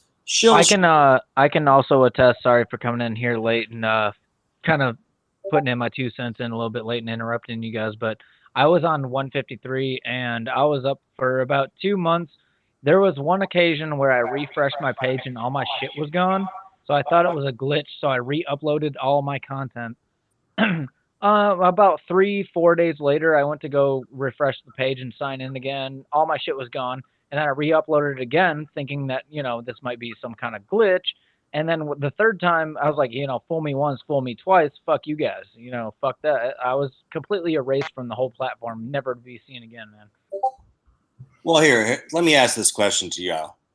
All right, so if 153news.net is the honeypot that's claimed, and what's the end result of this? What's the end result of all these people here? Are they going to get locked up into a FEMA fucking death camp? I mean, come on. That's what I'm saying. Okay, let's say it's a honeypot. Tell me what the fucking end-all result to being a member of that is. Or is it's this? The complete controlling and manipulation of people who believe that they are onto something good. How many subs does 153 even have? I mean, I don't know. Well, all right, here, but that's also the problem. So is all I'm saying. So you're saying what's the downside, but what's the upside? You're in an echo chamber too. Okay, you're not really. The upside is I guess if you only stayed at 153 News and that's only where you got all your shit, you'd be in an echo chamber. Who the fuck would do that? I mean, really, come on. Who's gonna really just sit in one room and that's it? This is my spot, 153. No, I go there to like shit that's just available. It's not because that's my fucking joint, I mean, I'm all over the place. You gotta get all angles, don't you? I mean, I feel like getting stuff shown to people that like the dumb sheep is where you need to be kind of focusing our effort and sure. Well, diverting people away from the the controlled agents, like the SPD. What's really the most important thing is people that are just starting the journey. And when they come on and they see disinfo, whether it's coming from this person saying that was a shill or it's coming from a network that, should be a shill, they should have the right to make their own decision to that. And sometimes unwarranted claims, I just think, everybody should think twice about what you're doing here. Because I've been around a long time. And yeah, I'm a fucking joke, right? Shitlord dick butt. But I'll tell you what, man. I've been around here a long time and I've seen all kinds of shit, this and that. But this is the most accusations I've ever seen in the last 3 to 5 years. It's actually out of hand, And a lot of them are unwarranted. I'm not saying that some of them don't have some fucking backing to them, but I mean, fuck, everybody's not a goddamn shill. And if they are, I'd like you to personally tell me who I should follow so I don't fall into that trap. Well, that's a very slippery slope, my friend, because I'm actually trying to expose who the multi-channel networks that all these people are working for. Dan Dix slipped up and let us know that the PFT, the Press for Truth guy, Dan Dix from Canada, slipped up and said that he works for Broadband TV. I watched that's your Broadband. video, dude. It was fucking sick. I saw you make all the connections and everything. Yeah, but I would like to. I'm not saying me, you, the other guy, or the people who are in this chat right now. I'm saying the major networks right now. They are all working together, and we have to expose that shit. The multi-channel networks are off the chart on YouTube right now. They control YouTube at this point. Sure. Well, I guess I'm looking at things even beyond all that. When you try to group people up, and we've got to always remember to not fall into these like small cliques. You know, and I see that happen a lot. Maybe it's just me. Maybe that's my own observation. Well, that's tribal mentality that's sort of built into humans. It is. It's like a matter of fucking checking yourself. It's like ego, same thing. Right. That's what it is, and it's a learning process, and every person has to go through it for themselves. And I don't think you never conquer it. I mean, it's a daily habit, and just And that's why I clarified earlier that I wouldn't call myself in. I wouldn't say that I'm in any type of community at all. I'm here for myself, really. Well, I've actually said on the show that the reason I do the show is entirely selfish, and I'm wide open. I make no secret. The number one reason I do the show is to talk to guys like you, because you guys know shit that I don't know. I'm here for myself. That's my number one reason. But the secondary reason, and it is a reason, but it's not the primary. The secondary reason is to create this little show and put it out there in the public realm so that anybody who can gain something from it can do so. Absolutely. Yeah. I mean, but I make no bones about my number one reason, because this is an interview series, and I've had some heavy hitters, and I've got other people lined up for interviews, and that's sort of my little, my little thing is I like to talk to people and ask questions and try to pick their brains, because no one of us knows as much as all of us. And the whole idea of getting people together like we are here, sharing our ideas, sharing what we know, and calling each other out and challenging each other while we're at it, that's my number one purpose, is my own fact-finding, my own self-proclaimed fact-finding mission. Definitely. And I'll kind of add on to that, is if we do have issues with other people or whatever, whether it's personal or not, the going out there, and this is pretty much directly at reality, and doxing people and putting people's names out there. I really, that's I'm going to bring it up right now because of I want to separate myself from people that are willing to do that, because you got to think about these people have families, and like we were talking about before we went on air, a lot of maybe a lot of people are they have nothing better to do with their lives, and they might want to swat somebody, and people have died from swatting, and just putting somebody's first name out there and their last name or where they're from, that can give somebody enough tools to do something like a SWAT, and that is just no matter. Well, hold on, can I just ask one simple question really quick? Why was I asked my first? If one simple name, first name is credible for a SWAT, why was I asked my first name when I joined this chat? Because that's kind of suspicious to me, and that's I mean, if you want to contact me personally and get to know me, yeah, I'll give you my information, but it was just weird that I got asked to dox almost myself. I do that to everybody. I don't remember you asking me that. Well, you just fucking got here, so. But I mean, literally, I've asked Cerebrasana. She has still yet to give me her first name, and I've talked to her privately on Skype many times, like phone calls on Skype, and she still is not interested in giving out her first name to anybody. I was just curious, man. It's all good. I was just curious, man. No, yeah, it's just a matter of being cordial, because I don't mind putting out my first name, and you can call me Rufus Cat, you can call me Aaron. And if you don't like the idea that like we got Sovereign is George and RC is Tyler, and if they don't mind, then that's fine. Sometimes I'll just call you Tyler, because some people like you, for instance, Shitlord Butt Dick, that's a lot of syllables. You just let me know what you want me to call you, and I'll call you that. And if you don't like your first name, then that's fine. I totally respect that. So it's not like I pressured anybody. You know what I mean? It wasn't a condition to be in a hangout. It's just a matter of being cordial, and sometimes it makes it easier when addressing people. Yeah, and I'll just say, yeah, you didn't. I don't feel like you pressured me, and I agree with Wake Up. You know, if he doesn't want to give his name out, that's his prerogative, and I don't look at him any different.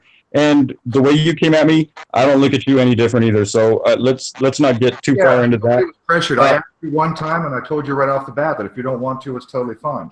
Yeah, and that's totally cool. My thing is people that are going out there maliciously putting people's information out there. Oh no, it wasn't anything personal. I was just curious as to why. You know, it wasn't like a big thing. I was just asking. Well, because if you're going to be on my Hangout and we're going to chat, then we're probably going to build a rapport, and we're probably going to be talking on Skype or email afterwards. And because I like to know the people I'm talking to, and if you don't mind putting your I only ask for first name. I'll never even ask for any other information.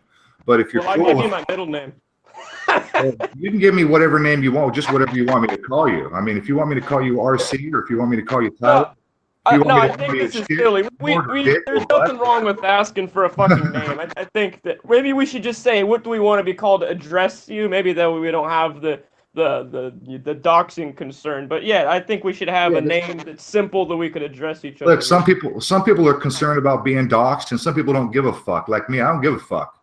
Yeah. Like I said, I don't give a fuck either. You can hit the description on my videos that I upload, and you'll get my complete doc. So you'll see all my personal accounts and social media and all that stuff, because I have nothing to hide. What I'm saying is, like I said, I was directing it towards reality, because he does it with, and I don't even want to say the guy's name because I don't want to trigger the chat and I don't want to trigger people. But just maliciously putting people's names out there, you know, just because you don't agree with them or you don't like them is a no-go, absolute no-go. And if anybody that deals with me does stuff like that, I want to separate myself from them, and that's it.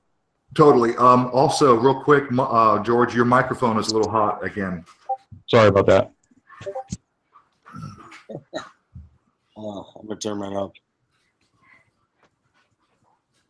Okay, so what do you guys think of this idea that YouTube is pumping $300 million to help out mainstream media create YouTube channels? I mean, are they honestly? YouTube's the next MSM. We're talking about literally like Fox News, MSM, all the whole mainstream gamut of they're already fucking billionaires. You know what I mean? They've already got huge fucking cash flow. They don't need YouTube money to help create their news channels. I mean, you should. This fucking article, man, unbelievable. Well, I think cable's just dead. I don't even have cable. I haven't had it for years. I mean, everybody streams stuff off the internet now, and it's all the new TVs are smart TVs. They're hooked up. They got Netflix and YouTube right there, programmed into them. So I think that they realize this is the new source of entertainment and information. So they're focusing heavily on it. Says here in this article, the money is being used to hire more specialists to support publishers, help publishers build their own video operations. Like, honestly, like Fox News can't already fucking do that. Seriously, we're talking, they've already got the huge studio. They've got all the producers. They've got all the tech people they need. They've got all the money they need. Really, they can't do that?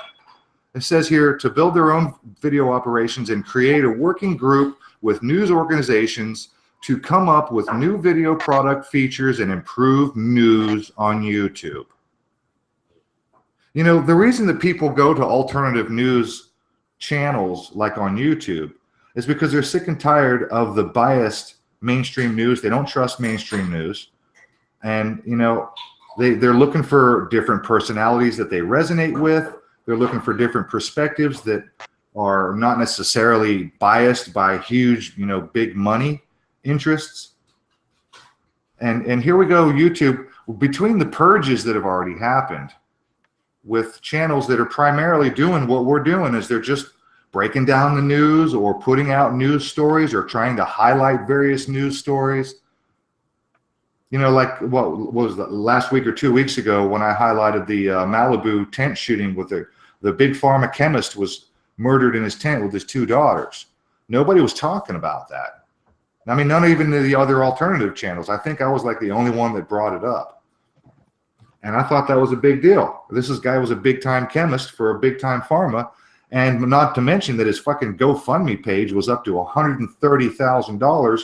We're talking a PhD chemist for Big Pharma that had a couple of patents under his belt, and he's married to a wife who's a PhD doctor herself. They don't need the damn money. What's the GoFundMe money for? You know what? I got a They don't have health insurance. They don't have death insurance. They don't have the bank account to have a fucking funeral. Are you kidding me? You know, that kind of shit. I do got a personal experience with one of these doctors that got murdered, actually. The holistic doctors? Yeah.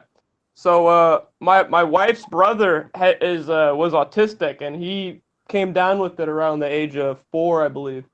And they were going to lots of holistic doctors and trying to, because the mainstream medicine is terrible.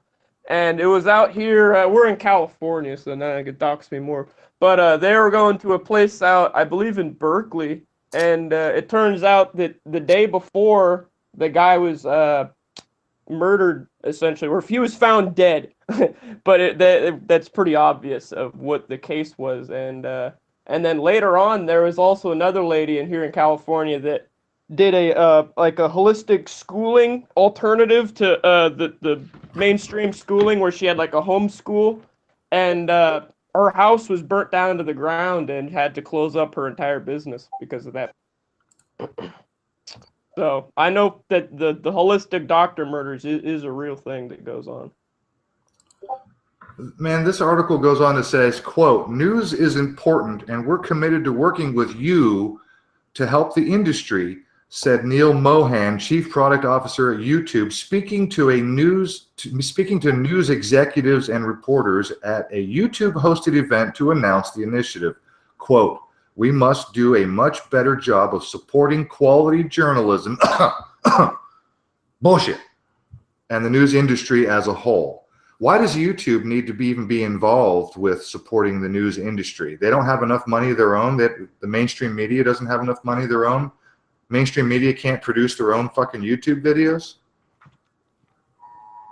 This is all in an effort to, quote, "combat fake news," as it were. YouTube has come under fire for allowing extremist and misleading information to spread. Oh, really? You mean like Fox News and CAB and MSNBC? Well, it's all orchestrated in a sense, yeah.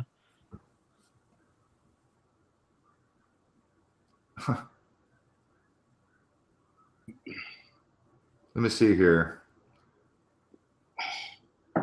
YouTube has come under fire for allowing extremist and misleading information to spread, so it's taking a page from the parent Google, which has had success painting itself as a friend to the news industry. No, you haven't. Mohan was joined by top Google execs who repeatedly talk about their wish to build a sustainable, long-term news ecosystem. A panel of publishers, including Vox publisher Melissa Bell, talked about how YouTube can help with their video ambitions. Quote, "The audience wants deep, rich information, and we can provide that for them." But as YouTube executive describes these latest steps, it's clear the platform is still trying to find a balance between upholding its roots as open platform and supporting reputable news outlets. YouTube announced several steps around supporting authoritative news sources, providing context around news search results, and directly supporting news outlets. So that's fucking great. That's just fucking great. They're going to directly support the mainstream news outlets while they purge everybody else who's doing the same thing on their own in their kitchens. I mean, I don't care what you think about the guy, but Mark Dice, with I think 1.5 million subscribers, is literally kicking mainstream media's ass with viewers. So, Mark Schuldice. Yeah, Mark Schuldice. Whatever you think of the guy, he's a guy on his own, doing his own thing. There's a lot of them out there doing their own thing. Computing Forever. That guy's. Well, I don't know if 100% he's out on his own doing his own thing. He's probably working for a multi-channel network. He is in California. It's funny if you look up these multi-channel networks and all these people who are famous. they all end up in Culver City or LA or somewhere in California. It's kind of funny. And, Well, and it's all crypto, well, I should say Zionist, but crypto Jews pushing cryptocurrency. It's funny, isn't it? Agreed. well, California is nicknamed Commifornia for a reason. Man, you're not even allowed to smoke a cigarette on your own property in the city next to me. Jeez. You could be Wake, fined smoking. Wake, get at me after the show, Wake, and maybe we can collab on something, because I'm not too far from Culver City and stuff like that. So if you got businesses or places or corporations that I can go talk to or maybe ask some questions, then I'm willing. Yeah, hit me up on my channel, or if you can hit Reality Check. He's got my email. If you want to email me, man, just get a hold of me. Sounds good. Yeah, shit, I'll just drop my burner email in the chat. I don't know, I don't really care. If anybody wants to. Yeah, my email is my name on YouTube, SoverignHumanoid33 @gmail. Well, I also heard that Facebook is going to be doing the very exact same fucking thing on their platform that YouTube is doing with the mainstream media. Mainstream media is losing their ass. People don't fucking trust them, and for good reason, because they're a pack of damn liars. And now we got the two largest social media platforms, the social media video sharing websites, Facebook and YouTube, the two largest in the world, are now going to be partnering and supporting with hundreds of millions of dollars to help the mainstream media, because they are losing their ass. And I don't have a lot of details. It says here, Facebook, the note that I have is Facebook's first wave of funded news shows will debut Monday, July 16th. That's this coming Monday. There will be more on the way. Status updates limited, but you can pay. There's a boost button to pay for more exposure on your Facebook. So just if you wanted to, like for instance, if you wanted to just do a status update on your Facebook page, there's a fucking button that you can hit. It says boost, and that gives you the option to pay for more exposure. And part of that exposure, one of the questions it asked you is, would you like all of your followers to get this update? How about fucking hell yes? Because that's why they follow me in the first damn place, and that's why I'm doing a fucking update. So the fact is that they're actually reducing your exposure no matter what you do. And then they give you this option to pay, which, by the way, if that doesn't piss you off, my own fucking cable, I use Comcast. And Comcast, a couple of years ago, it's been several years, 5 or 6 or maybe even 10 by now. I don't know. But not that long ago, Comcast had started their on demand, so that you could pull up movies and watch it whenever you want, stop it, pause it, rewind it, etc. And now, when a new movie is out of the theater, rather than go straight to HBO like it used to do, now it goes onto the Comcast on-demand website or page on your Comcast on-demand page, and it stays there for months, and it's a pay. So they want $6, $7, sometimes $15, $16 fucking dollars to watch a single movie on Comcast, when my fucking Comcast bill is already $160 a month. Go to the Popcorn app if you want to get some movies. Just make sure. The only reason I still have Comcast is because I have a wife. Dude, same here. Oh man. I mean, I almost never ever watch what's on cable. I almost never ever watch it. In the morning, I'm on YouTube before I go to work, and before my wife goes to work, she turns on the Good Morning America and catch a little bit of morning news on the morning breakfast show. And so I catch a little bit out of the corner of my eye. I'll read the ticker once or twice, and then I ignore the TV for the whole rest of the day. And occasionally I'll watch a movie on it, but that's about it, man.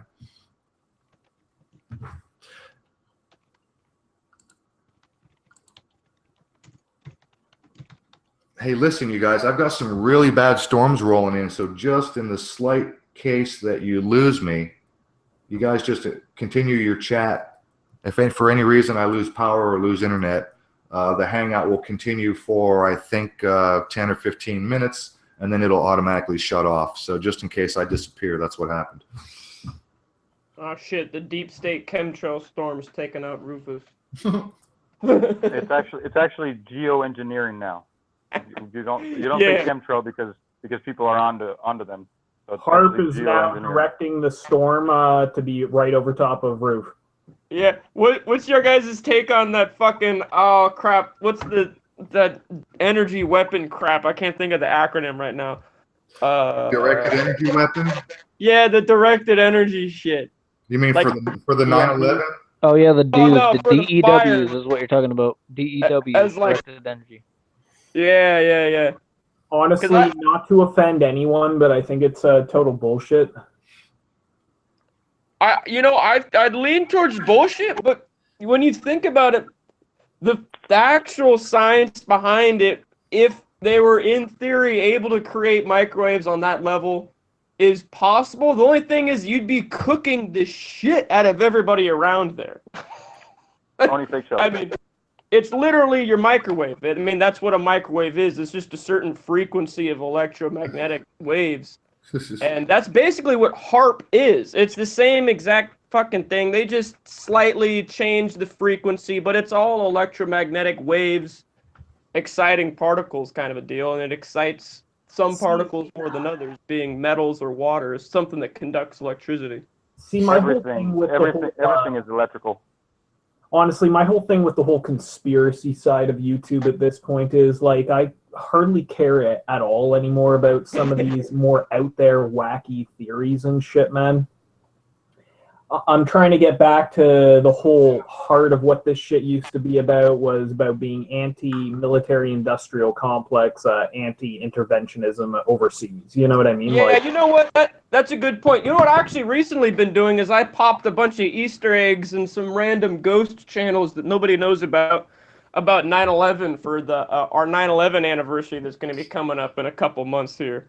Because God knows that every time 9/11 rolls around, like last year, I put a video up and the thing got struck, my channel shut down, I can't upload, can't do anything.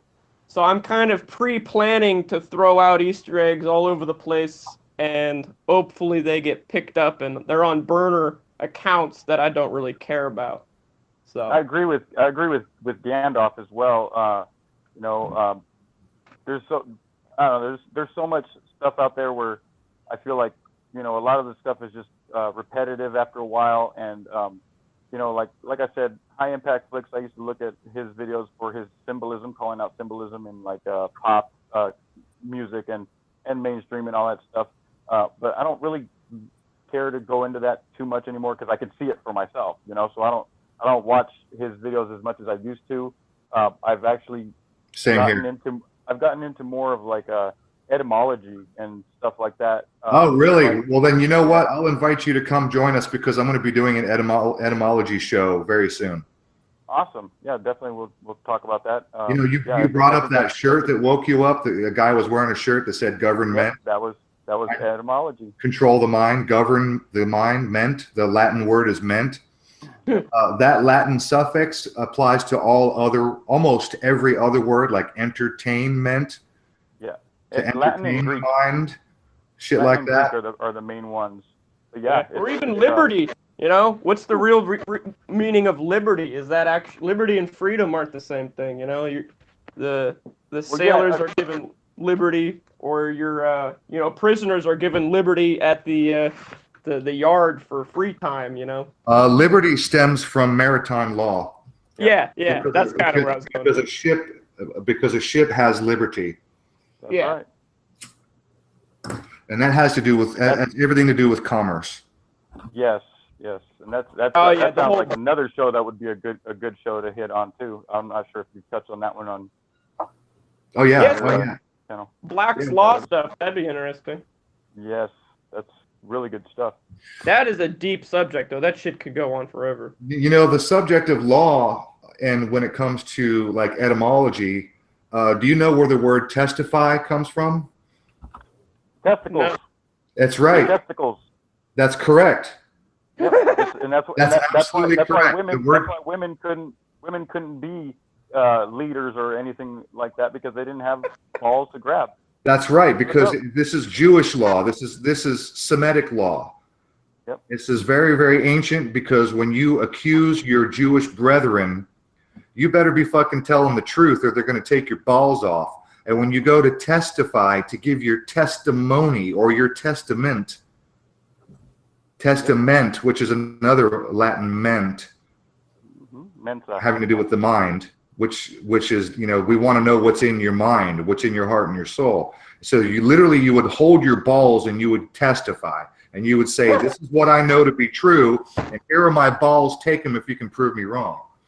He's not. We got to do a show on that. That's great. I know Sob's more into the etymology than I am, so that. No, I'm big time into etymology. Absolutely. No, I love it, but I'm not. Show on it.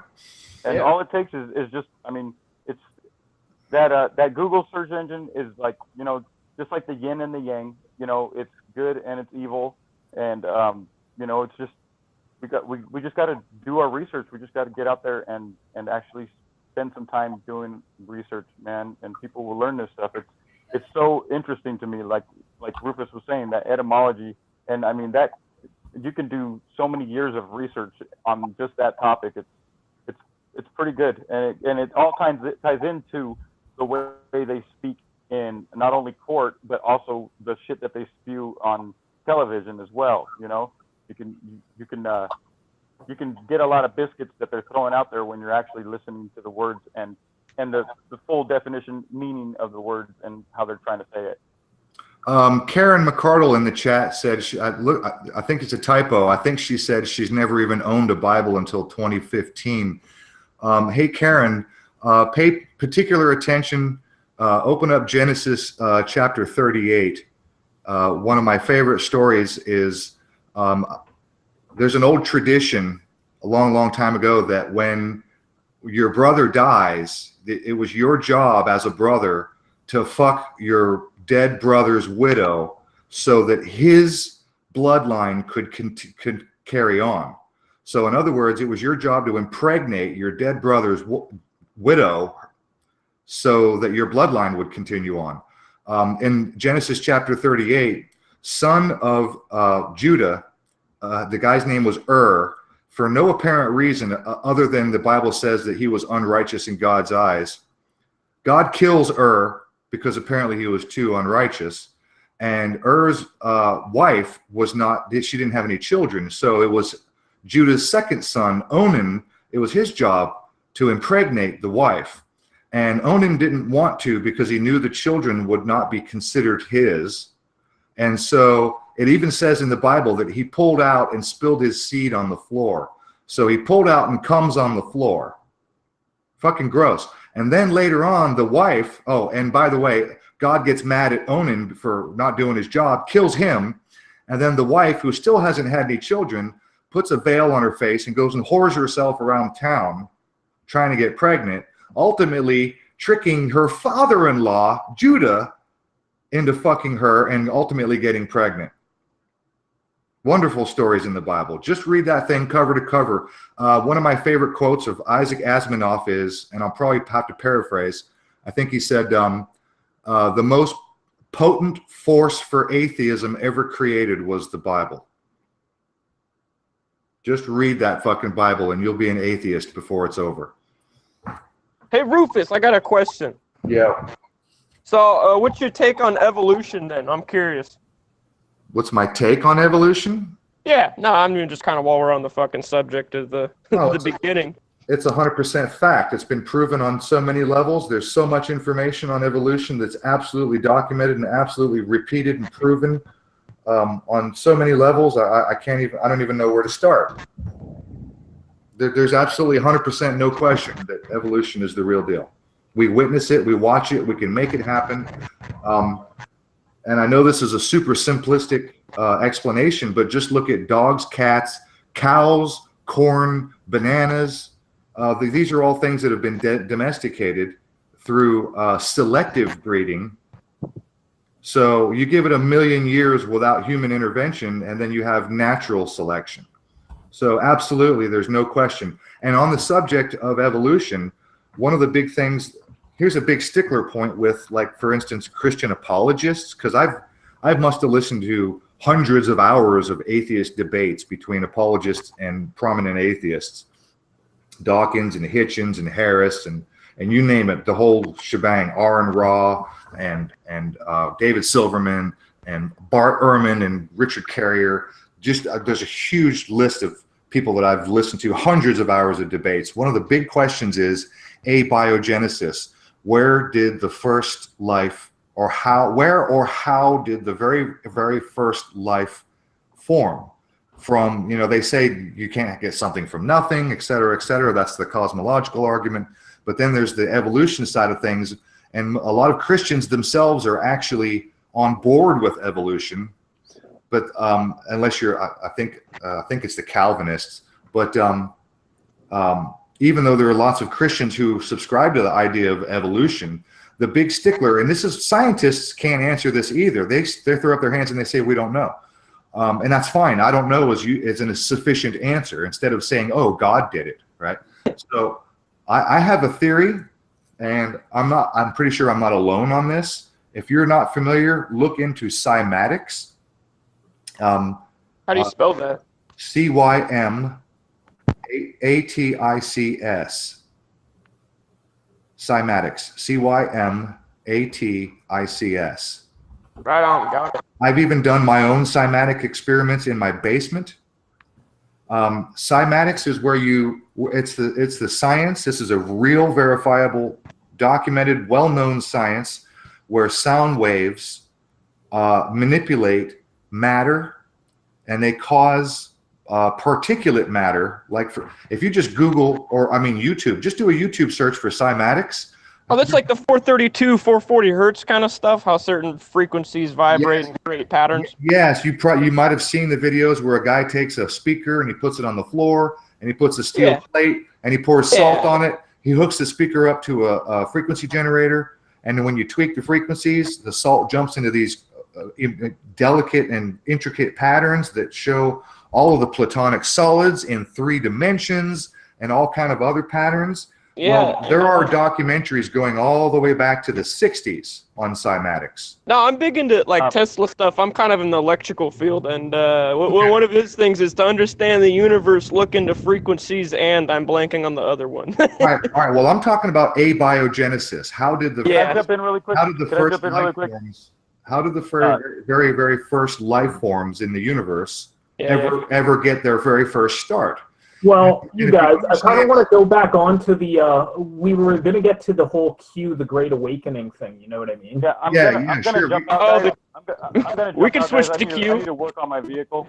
I appreciate your time and the chat. I appreciate everybody in there. But I got to work on my car, man. All right, well, we appreciate you, bro. It was nice to meet you. Yeah, if anybody else has any questions for me or whatever, if not, then I will jump out. No, I can say it's been good being on here. Thanks for having me. It was a weird turn of events, and it got kind of awkward. It was the complete antithesis of what we tried to fire the stream up for. It kind of got weird, but yeah, thanks for having me on, man. Have a good night, everybody. Oh, you out of here too? I'm out of here, guys. Yeah, I appreciate everybody's time, and yeah, I got to get things done, but thanks to everybody, and if you guys got any questions or whatever, you guys know how to reach me. Check the description on my page.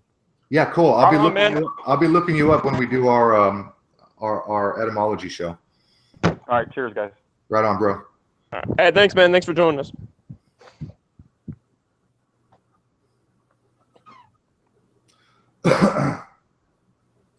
Anyway, yeah, man, let me just finish this real quick, and then let's have some fun and break that Q video down, because that thing is just retarded off the scale. Yeah, no, that sounds good. So cymatics, there are several serious documentaries that show all the different patterns, not all, but many kinds of patterns that can and are being created simply by sound wave interaction with matter. And there's a documentary, one in particular, that shows the patterns of like a turtle shell and the pattern of a giraffe the spots on a giraffe and the belly of a lizard and a fingerprint and a human spine and the spine and ribs of a serpent, of a snake.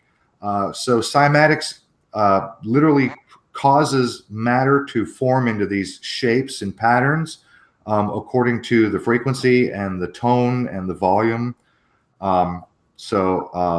Oh shit, there's a pattern. I can't remember the name. I know people use it for like day trading even. It's like there's a certain pattern of numbers that occur in nature that that create the Fibonacci sequence. Yeah. No, how the Fibonacci sequence applies to just natural life and things in nature on a level that's just mind blowing. Yeah, the curve in a snail's shell and everything. Yeah, no, it's a trip. Well, Karen, I don't know if you're being sarcastic, but Karen says evolution. How are there still monkeys? Because that's not how evolution works. Evolution doesn't eliminate a species just because a new species is formed. The old species doesn't automatically die out. Monkeys are still around because they're a successful species. End of story. That's all there is to it. I heard an interesting one about against evolution. I mean, I'm not opposed to it. I'm fucking open-minded either way. That like the process of blood clotting is something like a 12, 13 step process. Where how can you evolve to be able to develop the blood clotting process on a multiple levels? When it's supposed to be a slow, one step at a time process. You know what I mean? If you were halfway through blood clotting process and you didn't have it, then you would bleed out at the slightest nick.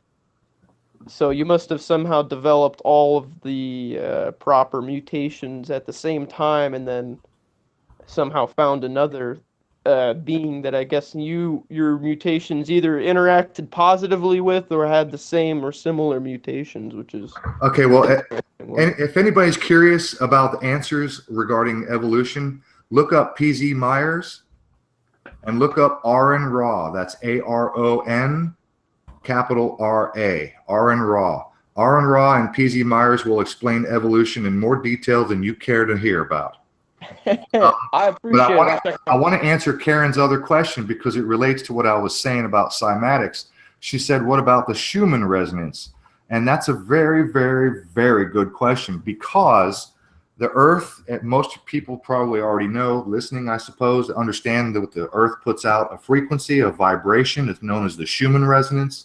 Currently, the Schumann resonance is set right now, I think it's 7.8 hertz. The sun puts out its resonance, the moon, all of the other stars, all of the other major planets, they all put out these energy frequency vibrations. And these are the vibrations that were the source of the cymatics that caused amino acids to form into DNA. And this is the science of cymatics. And so that answers the question of abiogenesis. And I have yet to hear any atheist, prominent, like debater atheist, answer the question with that answer of cymatics. Because when they ask, well, how did the very first life form? How did abiogenesis get started? They always say, well, we don't fucking know. So I think we do know, but I just don't think that those guys know. That's a trip. I don't know. Maybe we want to migrate over to the Q bullshit. Yeah, I don't have much on the subject for the. Yeah, I'll tell you what. I'll do a screen share. I got to go open up a fresh tab and go get my hands on that video, and then I'll screen share it and we'll play it and pause it and talk about it. Let's see here. What's the name of this one? The Plan to Save the World. Let's see here. QAnon, the Plan to Save the World. I've got it. Oh, okay. It's two weeks back. Okay, I got it. Yeah. I can't believe the Q psyop's still going on. I thought that shit was gonna get shut down. I thought that was over after the first couple months, and it just fucking exploded. All right, hang on a second. I want to just do a sound check and make sure that my sound is going to come through. And you guys let me know if you can hear this okay. Have you ever wondered why we go to war, or why you never seem to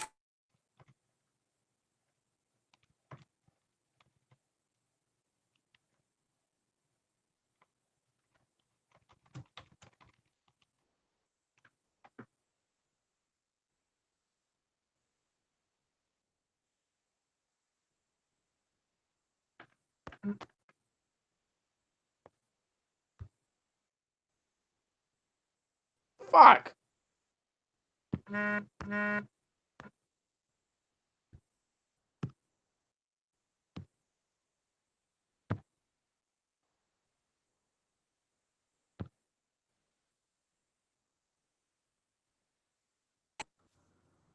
All right, can you hear me now? Yep. All right, you can hear me now? I can hear you. Sorry, I bumped my microphone, and every time I bump this microphone, it cuts me off. All right, I'm going to screen share. You let me know if you can hear this okay.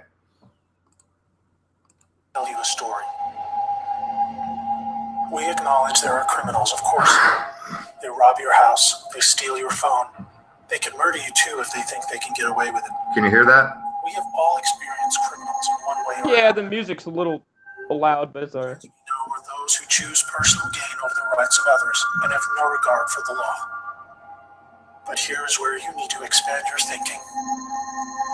Criminals can also succeed in business and politics and can be elected as our leaders. If a criminal became the president, imagine what they could achieve. They could use the full weight of their executive power to commit much larger crimes and ensure that... Okay. You guys can hear that okay? Gandalf? Can you guys hear me? Oh yeah, I can hear you fine. Where'd you go, Gandalf? His mic's muted. He might not.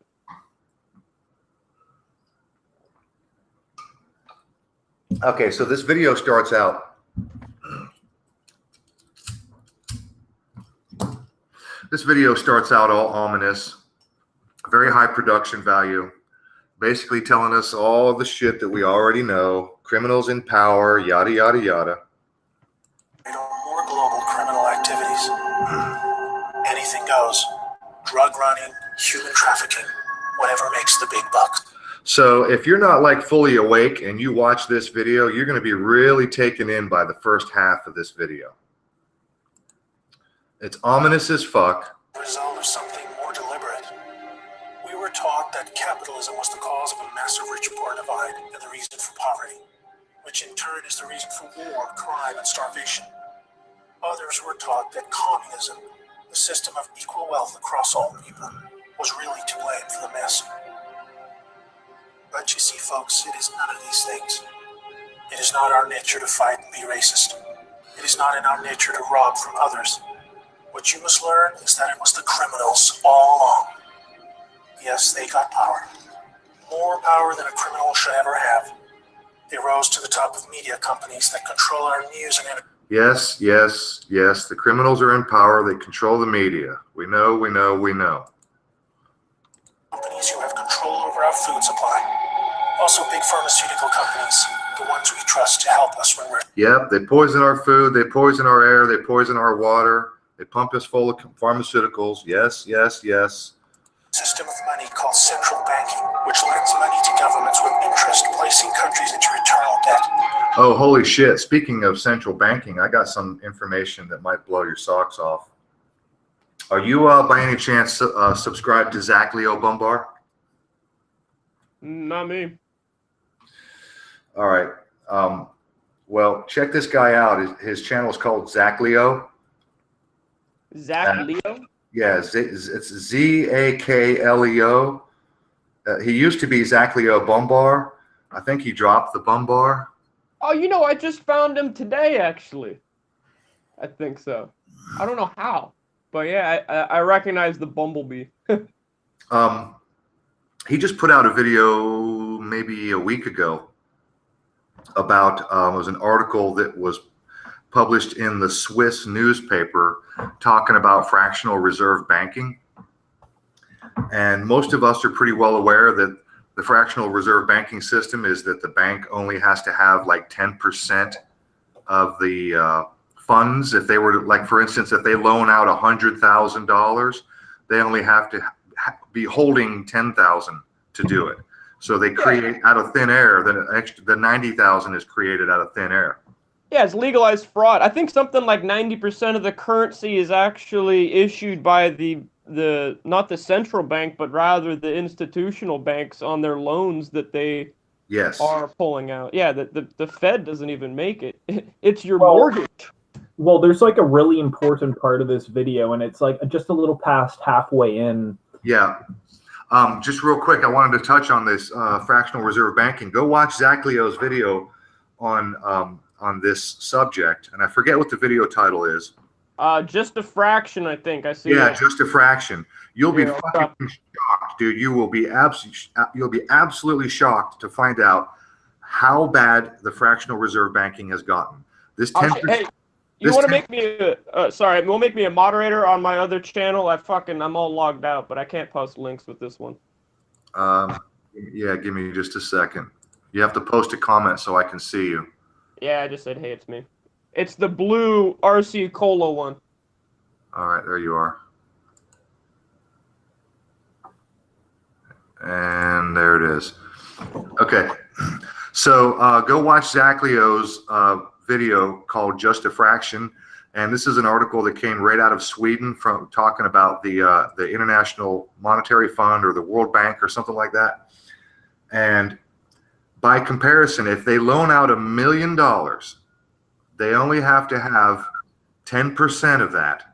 And then that 10% breaks down even further, that they only have to have like 4% of the 10%. So now we're talking 0.04%.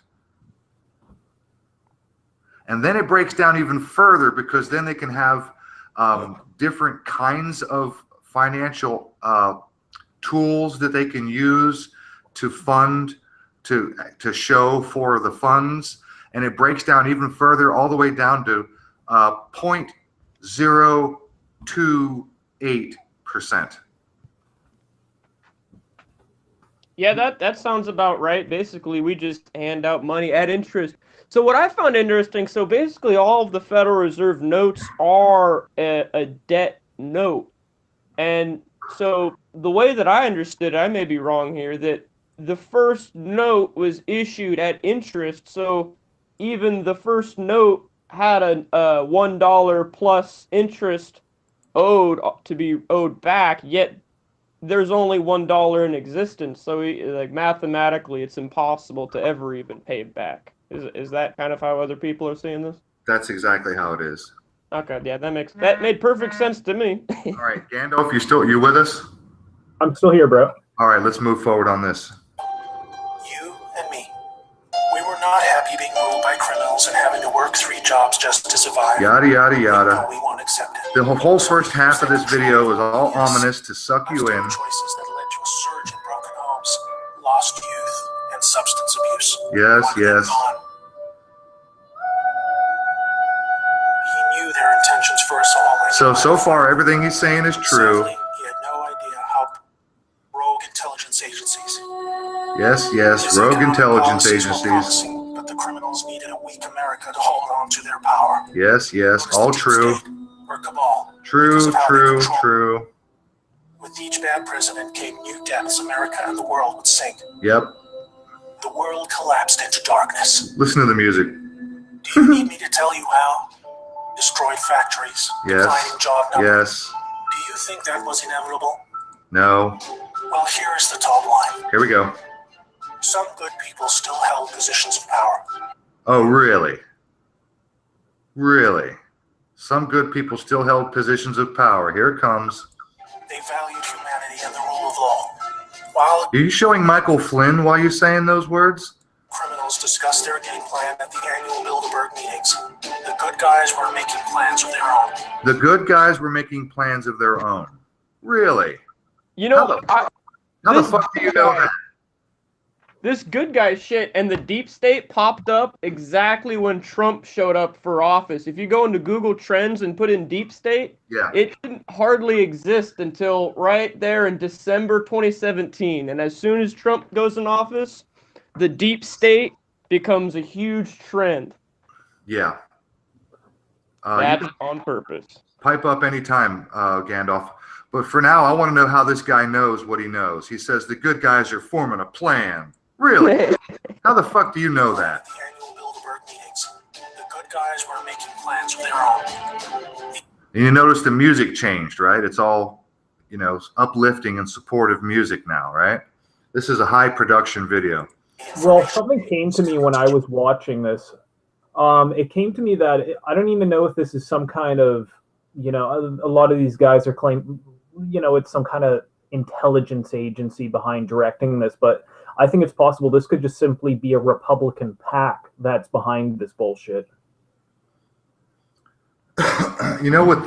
I'll tell you what I think it is. I don't care who's behind it. I don't care if the CIA or the NSA. I don't care if somebody in the deep state, a Republican PAC. I don't fucking care who's behind it. You'll never know who's behind it, and that's not what's important. What's important is, how does it have an effect? What effect does it have? Well, I think this whole Q phenomenon, I think the most important thing about it is it's galvanizing the Q-tards basically are the old mega hat or megapeds from back during the 2016 election.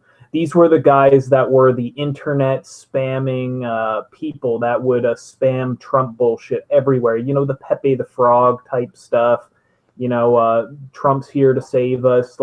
I think a lot of basically what the whole issue is now is that the Republicans have this idea in their heads that they need this internet cult following, or maybe even Trump's some part of the Trump Corporation could be behind this, or a Republican PAC.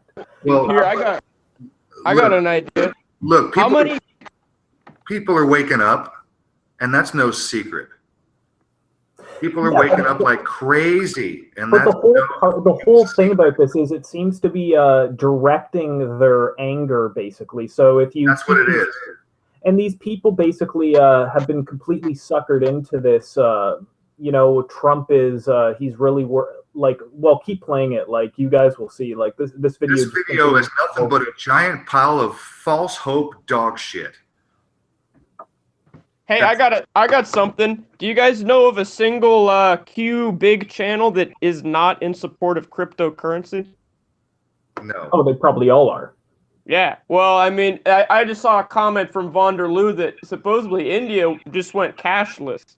And we all know the cashless one world currency kind of shit is that can't be far. I think they did that almost 2 years ago. Is what? India went cashless. I think they did that. They started that almost 2 years ago. But yeah, when it comes to the whole QAnon thing, this all originally started on 4chan, which is an anonymous message board. I go on 4chan all the time, especially Poll, the place where this directly comes from. And I remember the day that the first QAnon post was made. I think 50% of the people that were participating in the thread were saying, okay, this is total bullshit. You guys are full of shit. Yeah, get the fuck off. We know this is a LARP. Nice try with this LARP. And whoever directed it there probably then took it off to 8chan, which is the sister of 4chan. And basically everyone was just laughing it off oh, this is total garbage. And a large portion of the people who started getting into this were people unfamiliar with internet culture, especially with people in their young teens and mid-late 20s.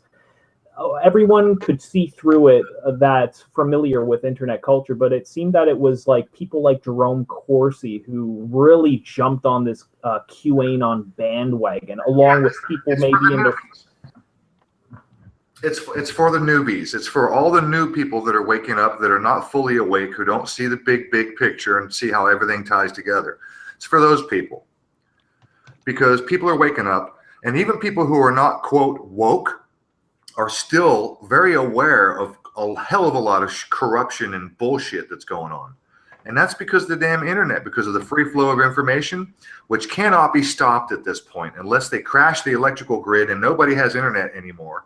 This is going to continue, and whoever the deep state or whoever is running this world, they're very aware of the people that are waking up in droves.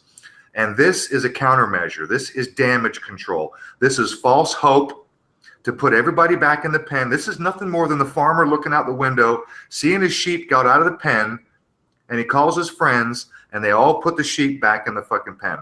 That's what this is. Oh, exactly. This is to give these people the idea that there's some kind of cabal working for them now, that they are now part of the insiders, or they're part of the winning team. Like Trump is part of this winning strategy against the oligarchy that's existed for thousands of years. Yeah, I hate to bring up religion again, but this is directly related to religion, because if you're very religious, if you're one of those people who's very religious, then you're waiting for the Messiah to return. If you're one of those people who likes to leave comments in my channel and other places saying, it's all in Jesus's hands, you can't do anything about it, Jesus is returning soon, get your house in order. Guess what, folks? You are fucking ignorant, and you are irresponsible, and you're taking all the fucking responsibility of all the ills of this world, and you're not accepting any part of any of that responsibility, and all you're doing is waiting for a savior who ain't fucking coming. Yeah, so Unless it's Project Bluebeam. Trump is the savior character that yeah, that's what this video is. This video is to remind all the people that are halfway awake, don't worry about it. You don't have to call your congressman. You don't have to petition. You don't have to protest. You don't have to run for office to change things. You don't have to change your life. You don't have to vote with your dollars. You don't have to do anything to help fix the system. You don't have to do anything to help be part of the solution. All you got to do is wait, because QAnon's going to save the fucking world. Well, you got to donate to keep their channels supported. Oh, so they can buy new microphones. That's the key. That's the key. Until the whole problem, what all went down was basically Corsi jumped on this bandwagon because he saw that he could make a lot of money out of this. So he started doing his daily reports where he would go over the newest Q posts. And if you guys don't know about this, search it up right now yourself. You know, fiddle with the settings on YouTube search. And you can find people are posting, there's thousands of channels posting QAnon updates. And basically all Corsi did was he started posting the Q updates, and he started going over how Trump is purging us of the deep state. He's giving updates on the Mueller, all this fucking garbage. And he was getting mad fucking donations, like on the super chat. He was getting like $100 1 minute. Next 2 minutes later, he'd get $5. Then he'd get $250. He was making, I was estimating maybe around 10 grand a fucking hangout, and he was doing this on the daily basis.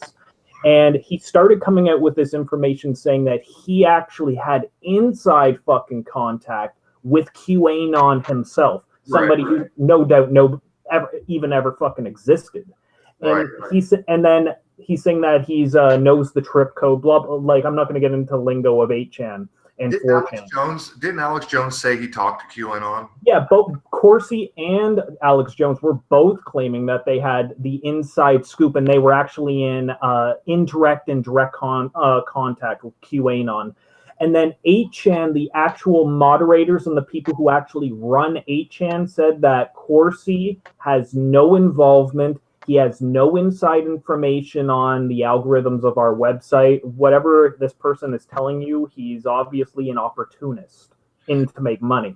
And then Corsi did a 180 and turned against and now he's claiming that QAnon has been hijacked, quote unquote, which there never was a fucking QAnon. It was just a fucking money-making operation for these scam artists, basically. It's a way to get the sheep back in the pen. Oh, and they're fully into the pen. Corsi is former military intelligence, and that's the highest rung of United States intelligence agencies. That's above CIA, that's above all the alphabet agencies. He's military intelligence, or admittedly former military intelligence. And so this is the fucking guy that these jackass, like, no offense, Roof, I know you're an older guy, but the baby boomer generation have bought this shit lock, stock, and barrel that this fucking QAnon shit exists. Well, I'm the generation right after the baby boomers. I'm 47. Okay. Well, you know what I mean? It's like the people in their maybe late 40s, early 50s, into their 60s, like people in roughly Jerome Corsi's age. You should see how many people that are in Corsi's age range that are putting up these fucking videos, man. All right, let's move on with this. Check this out. Change history forever. As the internet flooded into every home and appliances became smarter, and when people started carrying tracking devices, an opportunity to put an end to criminal control over the world was emerging. We became connected, trackable, and surveilled. But so did they. Can you hear it okay? They became dependent, I can hear it. just like we did, on email, SMS. Okay, so he's saying, oh, they can be tracked too. It made crime much easier, but it also put them on a grid that, if accessed by the right people, would expose their crimes to the public and end their iron grip on us once and for all. All right, I'm going to stop it right there. He said, would expose their crimes to... Look, every time I turn around, their fucking crimes are being exposed. That's what the whole alternative media does, is expose these people's crimes. Have you seen anything change? What about the how many hundreds of sealed indictments? What's going on with that? How about nothing? Why is Hillary not in jail? You know, what's going to be the whole key to this? Keep your eye on people like the SGT report. Keep your eye on all these fucking people pushing this QAnon fucking garbage. When Trump gets kicked out of office, like it might be in a couple years, but he'll be reelected. I'm certain he will. I'm actually starting to lean towards that just because he's such a good boy. You know what I mean? The Democrats don't even have shit against him, and he's really doing well in the public eye. Oh yeah, I think he's got more higher not likability, but higher support right now than Obama did during his first term. So yeah, and the Democrats don't have anybody they could put up against him. So I promise we're going to have another Trump. Yeah, they seem to like to put them in there for 2 terms as well. Seems like we get a lot of 2-termers. All right, let's move on. All right, you go. In this new age of information, it was thought that the military should also have its own intelligence agency to focus on That's an AT&T cybercrime and building right there. espionage. They called this the NSA, the National Security Agency. The relevance of the NSA in the story cannot be understated. Here we had every phone call, email, and text from every device stored and archived. Whether it be someone making a doctor's appointment or the deep state setting up a massive heroin purchase from the Taliban. In the right hands, it would be enough information to expose the entire sinister criminal plot to rob us blind and wipe us out. That plot has already been exposed, bro. I mean, everybody has already seen the fucking military guarding the poppy fields. We already know about the CIA plane that crashed with 40 tons or 20 tons, or was it 4 tons of fucking cocaine, the CIA plane crash. We know about, Mena, Arkansas, when George Bush himself oversaw the landing strip on Clinton's property. Oh, of course. Watch that new Tom Cruise movie, and Cruise. Did you watch that, Roof? Which one? What's it called? The new Tom Cruise movie where he's basically the CIA's drug runner. Oh, American Made. American Made, fucking amazing movie. That movie's fucking amazing. I will give him that. The greatest part of the whole movie is it's near the end. Finally, he's been busted. There was like a joint sting by the ATF, the FBI, the county police. They all fucking got him with all of the fucking drugs. He was sitting in the state attorney's office, and the state attorney's just like, yeah, we're going to fucking nail your balls to the wall. Yeah, and he sat there and he said, I'm going to walk out of here any second. The phone rings and they let him go. And then basically what happened, she's just like, hold on, I have a phone call. And she's just like, Mr. Governor? And then she's just like, hold on, I need to take this call. And then he walks into the other room, and she just says, well, I just got off the phone with Governor Clinton, and we have to let him go. Yep. And he was at the White House within a day or two or something like that to go and, it's just fucking so blatant, but let's keep this video going. Yeah, and I'll just throw in there real quick. Remember what happened to Ollie North? Remember the Iran-Contra where they were running drugs out of guns to Nicaragua, and the guns were paid for by cocaine and heroin that was coming out of the Golden Triangle from Vietnam, the Air Americas? That was Oliver North that ran that operation. What happened to Oliver North? Oh, that's right. They put him on Fox News. He's a commentator. Now he's got his own fucking show, I think. All right, moving on. Hold that thought. Now I need to explain the plan. The plan. Here we go. We're devising a plan to reclaim the world from the cabal and return it to the people. All right, I'm going to stop it right there. I want to, because this guy in this video makes tons of assertions that no one could possibly know. I would like to know, rhetorically, because you can't answer, how the fuck does this guy know that there's any plan to save the world? Moving on. There's no fucking plan to save the world. It would involve alliances with multiple countries, since the criminals had global rat lines, trade, and other infrastructure in place that would need their cooperation. It came down to two choices for America. Here we go. Launch a military coup to seize the government from whichever cabal. Oh, turn it up a bit, Roof. I'll try to. I think all I can do is move my microphone closer, and if I move my microphone, it might shut off. So you let me know if you can hear it. Okay. Let me try this, and I'll try to aim it down. Can you still hear me? I can hear you good. Okay. Or win legitimately. Take control of the NSA, expose the criminals for what they are, and arrest them all. Okay, I'm going to back it up just a tiny bit because we missed the point. Because he said there's two choices. They could have a military coup. All right. Or win legitimately. Take control of the NSA, expose the criminals for what they are, and arrest them all. Obviously, the first option would be very troubling for the public. With people still preoccupied with cabal-engineered social issues, they would likely revolt and hurt themselves and others. No, it would have to be the latter. They would likely revolt and hurt themselves and others. That's bullshit too, because the video footage that he's showing are paid protesters. The fucking Antifa, that is not an a natural grassroots organization. That's bullshit. So he's talking about the two options is a military coup, and then he'll explain the other option in a second. Here we go. So they needed a candidate who could win, and who could win big. Here we go. Many states like California have been so heavily inundated by criminals that even the voting machines were electronically set up to swing votes any which way. It would need to be a very decisive victory. Good patriots in the U.S. military and their global partners asked Trump to run for president so they could take back control of America legitimately without alarming the public. Trump was a good choice, obviously, because he overcame the voting fraud and won. But he was a patriot, and he was loved and admired by the public. He was not interested in joining the cabal, mainly because they hated America, and he did not agree with them on that. Pause it there, Roof. I just want to put this into everyone's minds. You know, it just showed a picture of Donald Trump with Bill Clinton, Hillary Clinton, and his wife as well, Melania.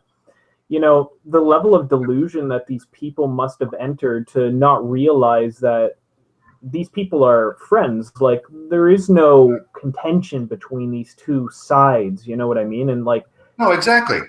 I mean, Trump ran on a campaign, and literally during one of their debates, he looked Hillary in the eye and said, "Because you'd be in jail." Right? Yeah, she said, if he gets into office, yada, yada, yada, and he says, "Yeah, because you'd be in jail." Is she in jail? Right. And you remember the interview he did right after he got elected? I don't want to hurt these people. They're good people. I don't want to hurt these people. The greatest thing that he ever did was when he was on stage and he was giving a speech, and this was maybe a few days after he was elected. I think it was in Wisconsin or something like that, and people started chanting, "Lock her up, lock her up, lock her up." And he's like, wait, people, wait. Like, Hillary is a good person. He's just like, you guys are nasty. You guys are nasty people. And so he's cooling down his mob. Right. That still believed in the deluded fantasy that someone as connected as the Clinton family is going to be going to jail. Exactly. All right, here we go. Soon as he showed interest in taking power, they activated their media assets to viciously turn on him. Yes. That's when we saw the sudden hatred emerge. Even when he won, the cabal still had no idea what he was a part of, and the sophisticated plan that was and you do? You know what he's a part of? How the fuck do you know what he's a part of? Unfold against them. Shocked at their loss, they mobilized their full arsenal of intelligence, media, money, and technology to try and take back power. There are people at the top of the DOJ and FBI that put together a plan to frame Trump and have him impeached. This is where we come back to the NSA again. All messages were stored and could be used to expose this plot and prevent Trump's overthrow. An entire book will be written about the first 2 years of Trump's presidency. False flag terror attacks, downplays, missile alerts, assassinations. That's the key. Here is the point. The world is currently experiencing a dramatic covert war of biblical proportions. Literally the fight for Earth between the forces of good and evil. I can't put it in simpler terms, but I can say it appears the good guys are winning.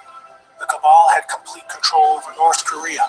They hijacked the Kim dynasty, took them hostage, and worked to build up a nuclear arsenal to threaten the world. To threaten the world. Tiny little North Korea is going to threaten the whole world. Really? I thought we had space-based anti-nuke weapons. What, we don't have any missile defense? Are we supposed to be worried about North Korea? At what point were we actually supposed to be worried about North Korea? Ever? It's just a built-up boogeyman, man. That's all. Racing peace was simply because the deep state were beaten and driven out. ISIS was also destroyed in the year following Trump's win.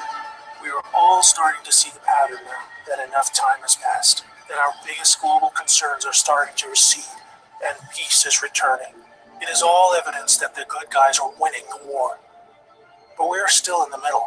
While a lot is improving, it still puzzles me. Wait a minute. While a lot is improving, what's improving?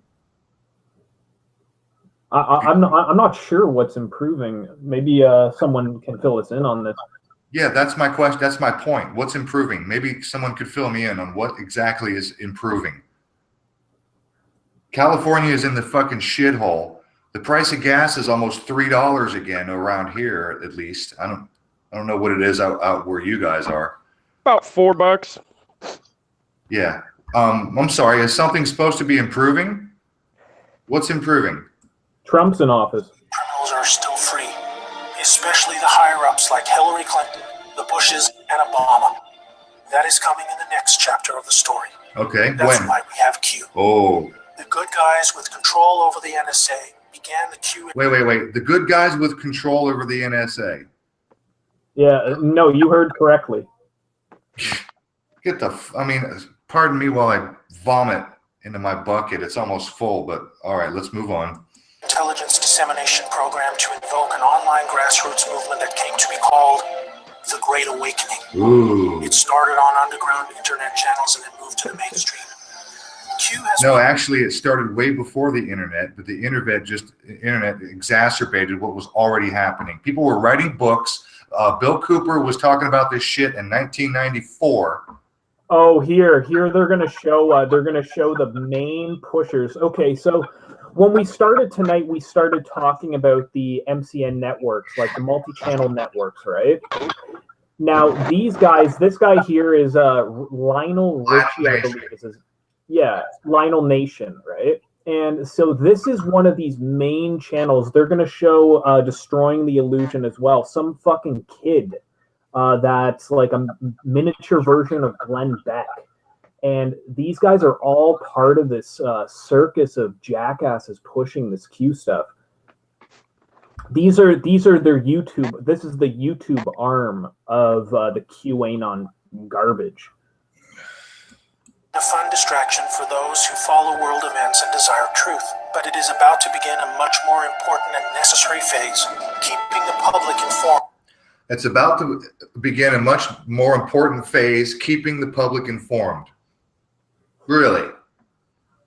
First of all, I want to know how you know that it's about to do anything. And second of all, keeping the public informed. Informed to what? Nothing is happening. When the deep state war breaks out onto the surface. By this, I mean high-profile arrests. Yes, folks. Really? This is it. This is the key. Keeping us informed on high-profile arrests. And how is that going to change the world? The criminals I'm referring to are famous politicians, actors, singers, CEOs, and celebrities. People who have earned our trust, respect, and admiration. Oh. They have done very bad things that are all fully known and documented, and they will be severely punished. Really? And you know this how? So what, are they going to take all these actors that are just in favor of some fucking politician to Guantanamo Bay now or something? That's what that image is indicating. They will be severely punished, he says. Oh, They really? will be punished. I'll believe it when I see it, bro. This is the best part of this whole video. Here we go. All accused since the beginning will be here to help you make sense of the coming events. Here to help you make sense of the coming events. Oh God, don't even play it any further. This is oh God. You're among the first to realize that our petty partisan divisions are just trivial distractions, and we are all enslaved by a hidden enemy. We realized that the problem was never capitalism or socialism, Democrat or Republican, black or white, Muslim or Christian. We know it was just very powerful criminals who had too much power. Fellow slaves, it's time to buckle your seatbelt, recognize your true enemy, and embrace a new future that we all owe to the brave patriots who risked their lives to achieve this victory against the greatest force of evil the world has ever known. May God bless America. Q, trust the plan. The greatest part of the ending is that we're going to be here to help you make sense of future events. Right. Because you're obviously so fucking brain dead. First of all, you believe in this QAnon garbage, so you're obviously brain dead to the point that you need these people to hold your hand through whatever the fuck they're going to plan next. Exactly.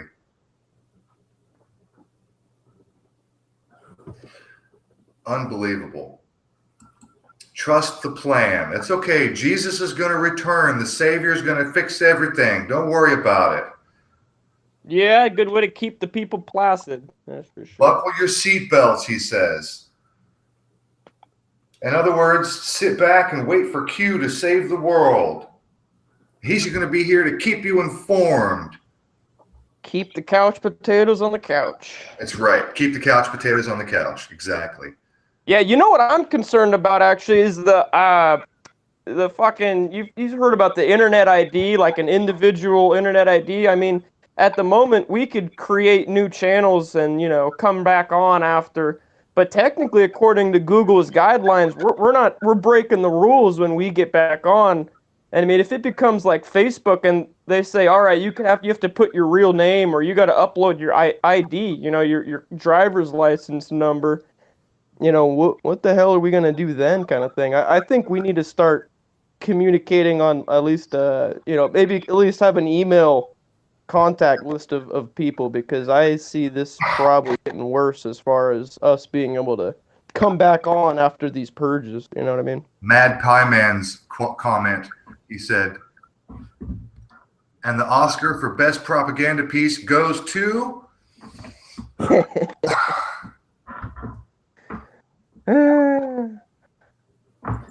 What a giant pile of horse shit. I hope none of my subscribers and none of my supporters are falling for that nonsense. It's the biggest horse shit pile of false hope and literally propaganda. Fucking propaganda.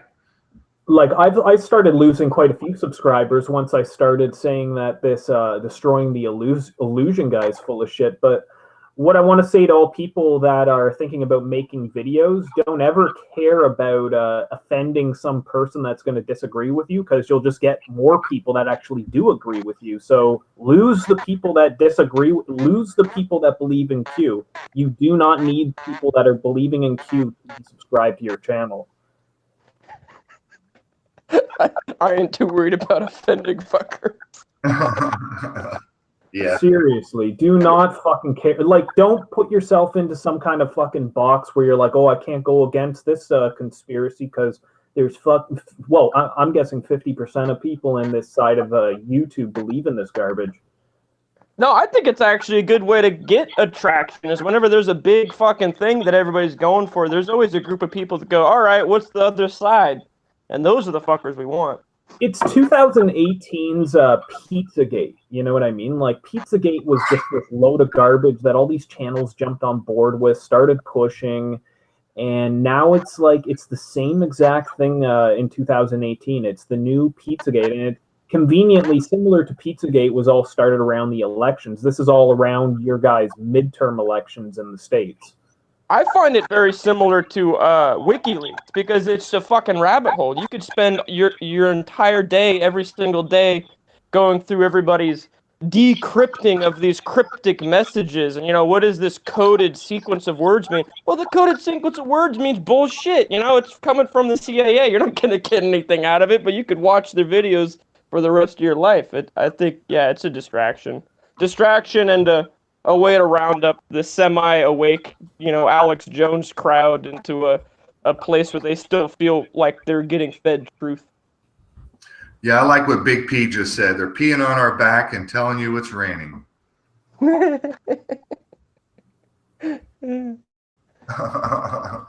Blood said Trudeau will save us all. Well, Trudeau is saving Canada, I'll tell you that much. Isn't Trudeau knighted to the Queen of England? No, he's just the prime minister, basically. He's not even technically the head of state within Canada itself. But isn't he knighted or something like that? Like he's like I swear I've seen something where he's pledged allegiance to the Queen or some crap like that. I mean, we all know he's full of shit and working for whoever them is, but No, the whole thing is with Canada is, unlike the people in the States, I find that Canadians are far more cynical of politicians than you guys down in the States are.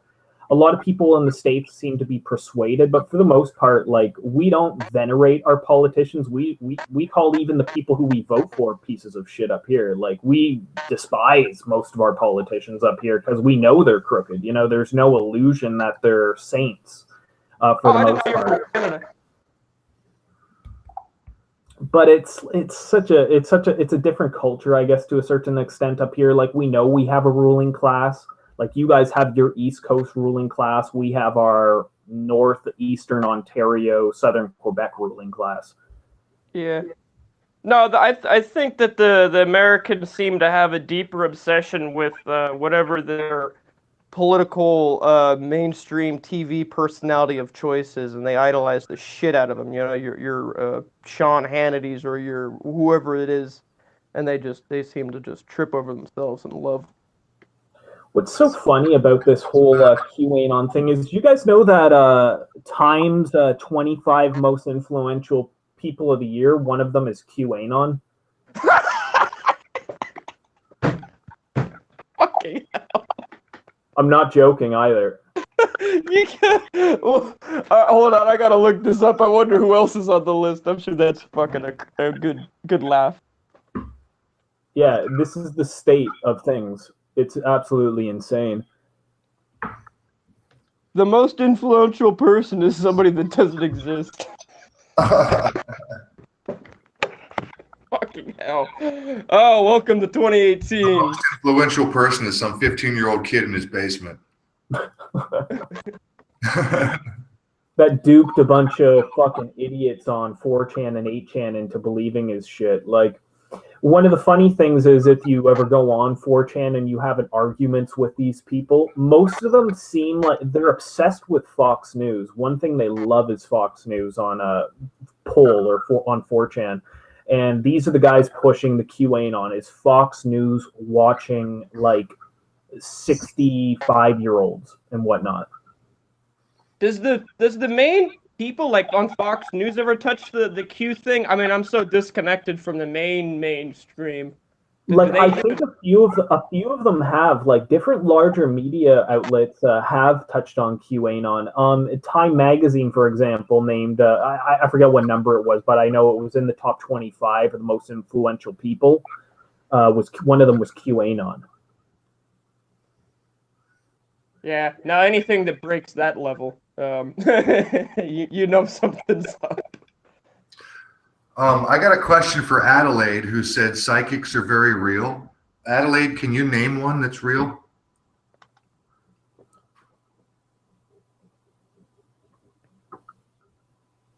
And Robomax, I think, is correct. Canada is part of the Commonwealth, which the Queen is symbolic head of. Yeah, but, like, so the whole thing is like, there's different levels. Like, this is probably not known to most people in the States, but actually the Queen of England owns half the land in Canada, or the Crown Corporation of London owns technically half the land. Like, we have all this land up here in Canada called Crown land. Well, I know down in the States we got the BLM that goes around basically rounding up land and then they offer it off. So I mean, the government just seems like they go and corner off a place and consider it government land, and then it gets sold off to whoever their buddies are. You know what I mean? I just think that there's been a political oligarchy since the times of Rome, and very rarely has this ever abated. And now basically there's propaganda arms, digital propaganda arms, especially on places like Twitter, YouTube, different places on the internet that are pushing this delusion into the peons that this oligarchy's basically finished with this Q stuff. That's all this is. It's a delusion fed into the peons by the oligarchy. Yeah, no, that makes sense. The last thing they want is the people thinking that they're being ruled over, that they do not want that. They want them to think that we're fucking free. I mean, God, and here in America, everybody, God bless America, at least I'm free. It's like, you don't even fucking own your house. It's like, yeah, fuck. Well, it's getting about 10 o'clock, you guys. I want to thank you, RC, for being here, and I appreciate you hanging out with us. Dude, that was my pleasure. Thanks for having me on. I hope I did all right.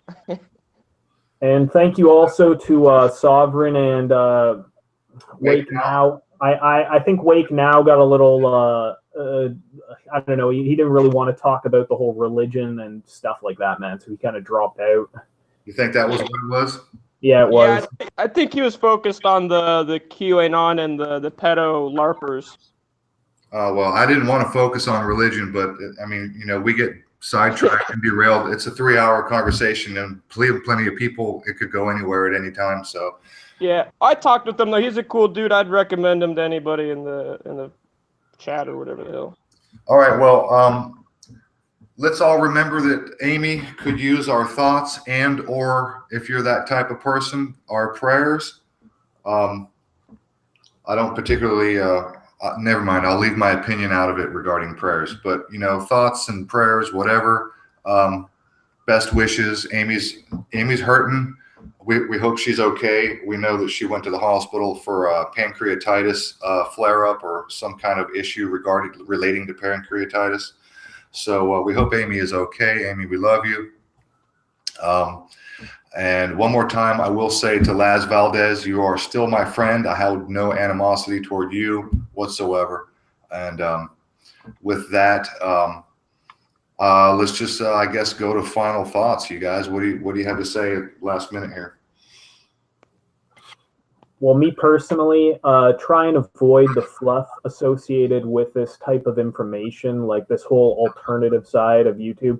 I know I have my own proclivities where I'm into, say, like Bigfoot, for example, but that's fun for me. You know what I mean? When it comes to this information, focus on what matters. There is a political oligarchy that controls the planet, has been for eons. You know what I mean? Avoid the false hope. Fucking and figure your own shit out. That's the main thing you can do.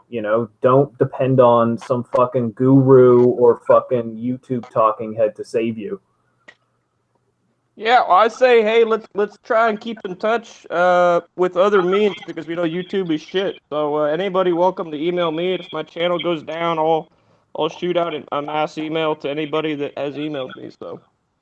My final thought, I would recommend to everybody out there who takes their time to expose various people and channels for the shillery kind of shit that they might be pushing. My suggestion is try not to make bold assertions. Like I was, when I was describing my experience and what I knew about Henry from Death to Life, I didn't call him any names. I didn't call him a shill. I'm only going to tell you what I know about the guy, and you make up your own damn mind. So I would suggest that everybody, try not to make bold assertions like, oh, this guy said this in the comment section. He's a shill. This guy put out a video and supported this idea. He's a shill. I don't give a fuck if they're flat earthers. You don't know if they're on the payroll. The concept of shill, by the way, let's just clarify real quick. In the old days, like the cowboy days, somebody would roll into town, snake oil salesman would roll into town, and he would gather a little crowd, and he would put out his little sales pitch. But what the crowd didn't know was the guy who was given the sales pitch, his partner was in the crowd pretending to be one of the crowd. That's a shill. And he was the guy in the crowd working with the salesman. He's the first one to try it and go, oh, this works. I feel better already. That's a shill. So if you're working, whether you know it or not, whether you're on the payroll or not, you can be a shill. We don't never know who's on the payroll. You know what I mean? You'll never know who's an agent. Yeah, I have bold opinions, and I'll try to keep my assertions a little more humble. I think that was directed at me. No, well, partially. But no, I agree with you there, man. I go a little fast and loose sometimes. I should label it opinion more so, because I do agree that I have suspicions, but they should be labeled as opinions. Yeah, just make it clear that, hey, and by the way, try to hold your opinion. Fuck that. Well, okay, I'm only giving advice. You do what you want to do. Yeah, no, I respect your opinion, man. You know, I'm just saying, try not to make bold assertions unless you can fully back up your assertion. You know, and yes, if you're going to put out something that's your opinion, make sure you're saying, this is my opinion, this is my speculation. I don't know what the deal is. I'm just telling you what I found out. You know, like I was describing Henry, I made no assertions. I only told you what I know. Yep. No, I'm new to the YouTube thing, so I'm still kind of learning the ropes of what is hey, back off on the smoke, Adelaide. So. Adelaide. But, yeah, no, I just want to say thanks to the chat and everybody chiming in. So appreciate everybody here. Adelaide's choking out my chat room with smoke. Oh shit. she's burning it. She's burning the doobie from both ends. All right. Well, listen, everybody in the chat, all the supporters and all the comments. I'm going to go back and read through the chat because I was busy in conversation, busy screen sharing. So I'm in and out watching the chat. I probably missed a lot of comments. I appreciate everybody. Appreciate all the support. Don't forget to give us a thumbs up. There's 31 people watching. There's only 15 thumbs up. And I do know that some people are watching who don't have channels, because you can watch YouTube and not even have a channel. And if you don't have a channel, they won't let you thumbs up or whatever. But yeah, thanks everybody. We love you. Send your love to Amy. And thank you, RC. Thank you, Wake Now. Thank you, Gandalf. And thank you, Sovereign Humanoid. We appreciate you all. Good conversation, you guys. RC, if you want to hang around a second, when I stop the broadcast, we can chat offline for a second, and then we'll be out of here. But I am going to, I'll tell you what I'll do. I think I have it ready to go. I'm going to go ahead and see if I can get our outro, which we don't normally do. Peace, everyone. Yeah, and pick up your fucking trash. And your pants if you're out in the Oakland area here. All right, you guys, mute your mics. We're done. This is our outro. See you guys. Love you. See you. Bye.